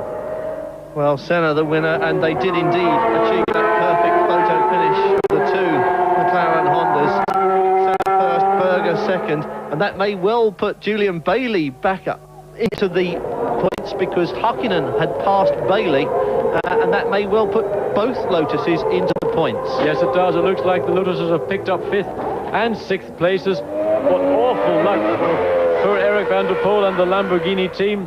What a gift for Lotus. Remember, they had a tragedy here. One of their mechanics unfortunately died as a result of an accident here last weekend. This is no compensation for that, but at least they can leave Imola with 3 points, and that really is absolutely superb. Well, this San Marino Grand Prix saved its excitement from the beginning to the very end, because we had an upset right at the very end, and there is the classification that says Senna, Berger, JJ Leto third, and they will be pleased about that. Pierluigi Martini fourth, that team will be pleased. Mika Hakkinen in fifth place and Julian Bailey in sixth place, which means that Lotus do indeed pick up 3 points from San Marino. No bad thing for them. No bad thing at all for Ayrton Senna and for McLaren Honda. The Grand Prix is over. Join us again after this short break. Who similarly had no points in 1990, and a super race for Lotus. Mika Hakkinen, fifth in only his third Grand Prix, and Julian Bailey sixth, so both the Lotuses finish in the points. A great race for them. Thierry Boutsen seventh, and Mark Blundell in the Brabham Yamaha finishes eighth. Yes, well, a good day for some of the drivers we don't normally see up in the points. They've had good, reliable races. They don't have competitive cars, but today, the real story of today was the loss of both Ferrari and the Williams team right at the beginning of the race. Prost even went out on the warm-up lap, spun off in a puddle and couldn't get going again. And Alesi also threw his race away in the Ferrari after a couple of laps with a little bit of over-aggressive and inexperienced driving, which no doubt Ferrari will not let him forget for a while. But that really ruined the race, and I was saying just before the race that the wet conditions normally ups mechanical reliability rather than downed it, but of course that doesn't allow for the brains inside these semi-automatic gearboxes, which in Williams' team I think, or certainly in Mansell's case, was his problem. In fact, Patrese had a little bit of an electrical problem on his engine to start off with, then a gearbox problem later. So unfortunately, mechanical reliability took the Williams team out, driver error took the Ferraris out, and that sadly left McLaren's absolutely on their own really to dominate this race. But it did give a lot of the people we don't see so much of a chance to show their abilities, and the men of the race from the back of the grid certainly were the two young lions at the Lotus team, which Mika Hakkinen finally emerged on top after a race-long battle with his teammate Julian Bailey, and they both drove marvellous races to finish 5th and 6th, and that will be just great news for the Lotus team, because they need every little bit of good news they can get at the moment. Yes, indeed they do, and it proves that all the others, Ferrari, Williams, Benetton with a new car, but Williams in particular must be very discouraged, because their car is right with the McLaren in terms of performance while it's running. But this Achilles heel in the form of the semi-automatic gearbox, which makes its own mind up apparently when it's going to change gear, has got to be overcome. It's the Monaco Grand Prix in 2 weeks' time, and that of course is a very different circuit to Imola. Imola fast, open, wide and swinging, and Monaco uphill, downdale, hairpin bends, braking, accelerating. You need a nimble car, and Ayrton Senna has claimed his third successive victory in typical Senna style. Yes, indeed, and as I was saying a little bit earlier, after Phoenix, I said, well, to me, the 1991 championship was all but over. And in fact, when we came to Brazil, then I wondered whether I'd made the right sort of anticipation. But in fact, now we see Ayrton Senna having achieved that hat trick, and he's now got 30 points in the championship. And really, with the McLaren steamroller really getting into action, the championship is going to be very, very hard indeed to be snatched away from Senna, from McLaren. Absolutely fantastic performance from the team, from the drivers, from Honda, from Goodyear, from everybody. And to get their two drivers first and second like this, well, and on a day that was extremely difficult indeed, well, an amazing result. So Senna leads with those 30 points, and really the title looks as if it belongs in a Brazilian pocket almost already. That of course helps McLaren Honda in their chase for the Constructors' title, although it's looking less like a chase and more like a runaway. McLaren Honda have 40 points, Ferrari languish on 10, and there cannot be an Italian heart that is not saddened by that. Williams Renault have 6, they picked up nothing here this weekend, and it has really been a disaster for the number 2 and number 3 teams in Formula 1. Really, I mean, to say the weather was the reason why, that's no excuse. Alan Prost is a very, very experienced driver. He ought to have been more cautious. He is by nature extremely cautious anyway. To get caught out just shows that he is human like everybody else. In the case of Jean Alesi, well, that was impetuosity, that was youth, that was Jean Alesi. And really, one would assume that had he not gone off, he may well have been on the way, certainly to a podium position. I don't think that the Ferrari today, in spite of being at Imola, was a good enough car or a fast enough car to beat the 2 McLarens in a straight race. As for the Williams, well, Mansell, we don't know why he spun, we just saw him stopping. And Riccardo Patrese was beset by gearbox problem, an electrical misfire. He was the man that really could have upset the McLaren apple cart, but again, he had to retire before half distance, and well, that's the result. The 2 McLarens utterly dominant, and why should it change? Well, Alesi, the man who could have fired up the Tifosi here, came a cropper on a corner. He outbraved himself. He did say to me before the season started in his best Clouseau voice, I have how you say the earth blood, and he proved it. But this is the man who has the mind of a computer. This, as you said, John, the other day, the closest thing to an astronaut in Formula 1. Ayrton Senna and Gerhard Berger, first and second on the podium. And I dare say your little heart is gladdened to see JJ up there as well. A great performance. JJ Leto is a young driver who has shown a great deal of promise, particularly in Formula 3. In Formula 3000, he didn't convince people quite as much as he did in Formula 3. He got into Formula 1 with the Onyx team. He then moved on to Dallara, and really, that's a fantastic result for JJ. He did a superb job. He kept the car on the island when others fell off. The Dallara team, and also, let's not forget John Judd. His little organisation has produced an engine, a V10 engine, good enough to put JJ Leto on the podium alongside Ayrton Senna and Gerhard Berger with the might of that V10, V12 Honda engine behind them. Well, of course, Judd have had quite a weekend of it, haven't they? If you look at the top 6, it hasn't been a bad outing for them at all. Not at all. Getting 5th and 6th places with Hakkinen and Bailey. Well, there's not much wrong with the V8, but certainly the V10 as an engine is a substantial improvement, and what a great fillip for people like Dallara, who took a big, big chance going with a relatively small and certainly under-financed engine builder. Well, that trust has been rewarded with a wonderful 3rd place. So Ayrton Senna waving the trophies awarded for his victory here. He is not the only person to have won something, though. Remember that we have been running a competition. We asked you what was Ayrton Senna's Christian name.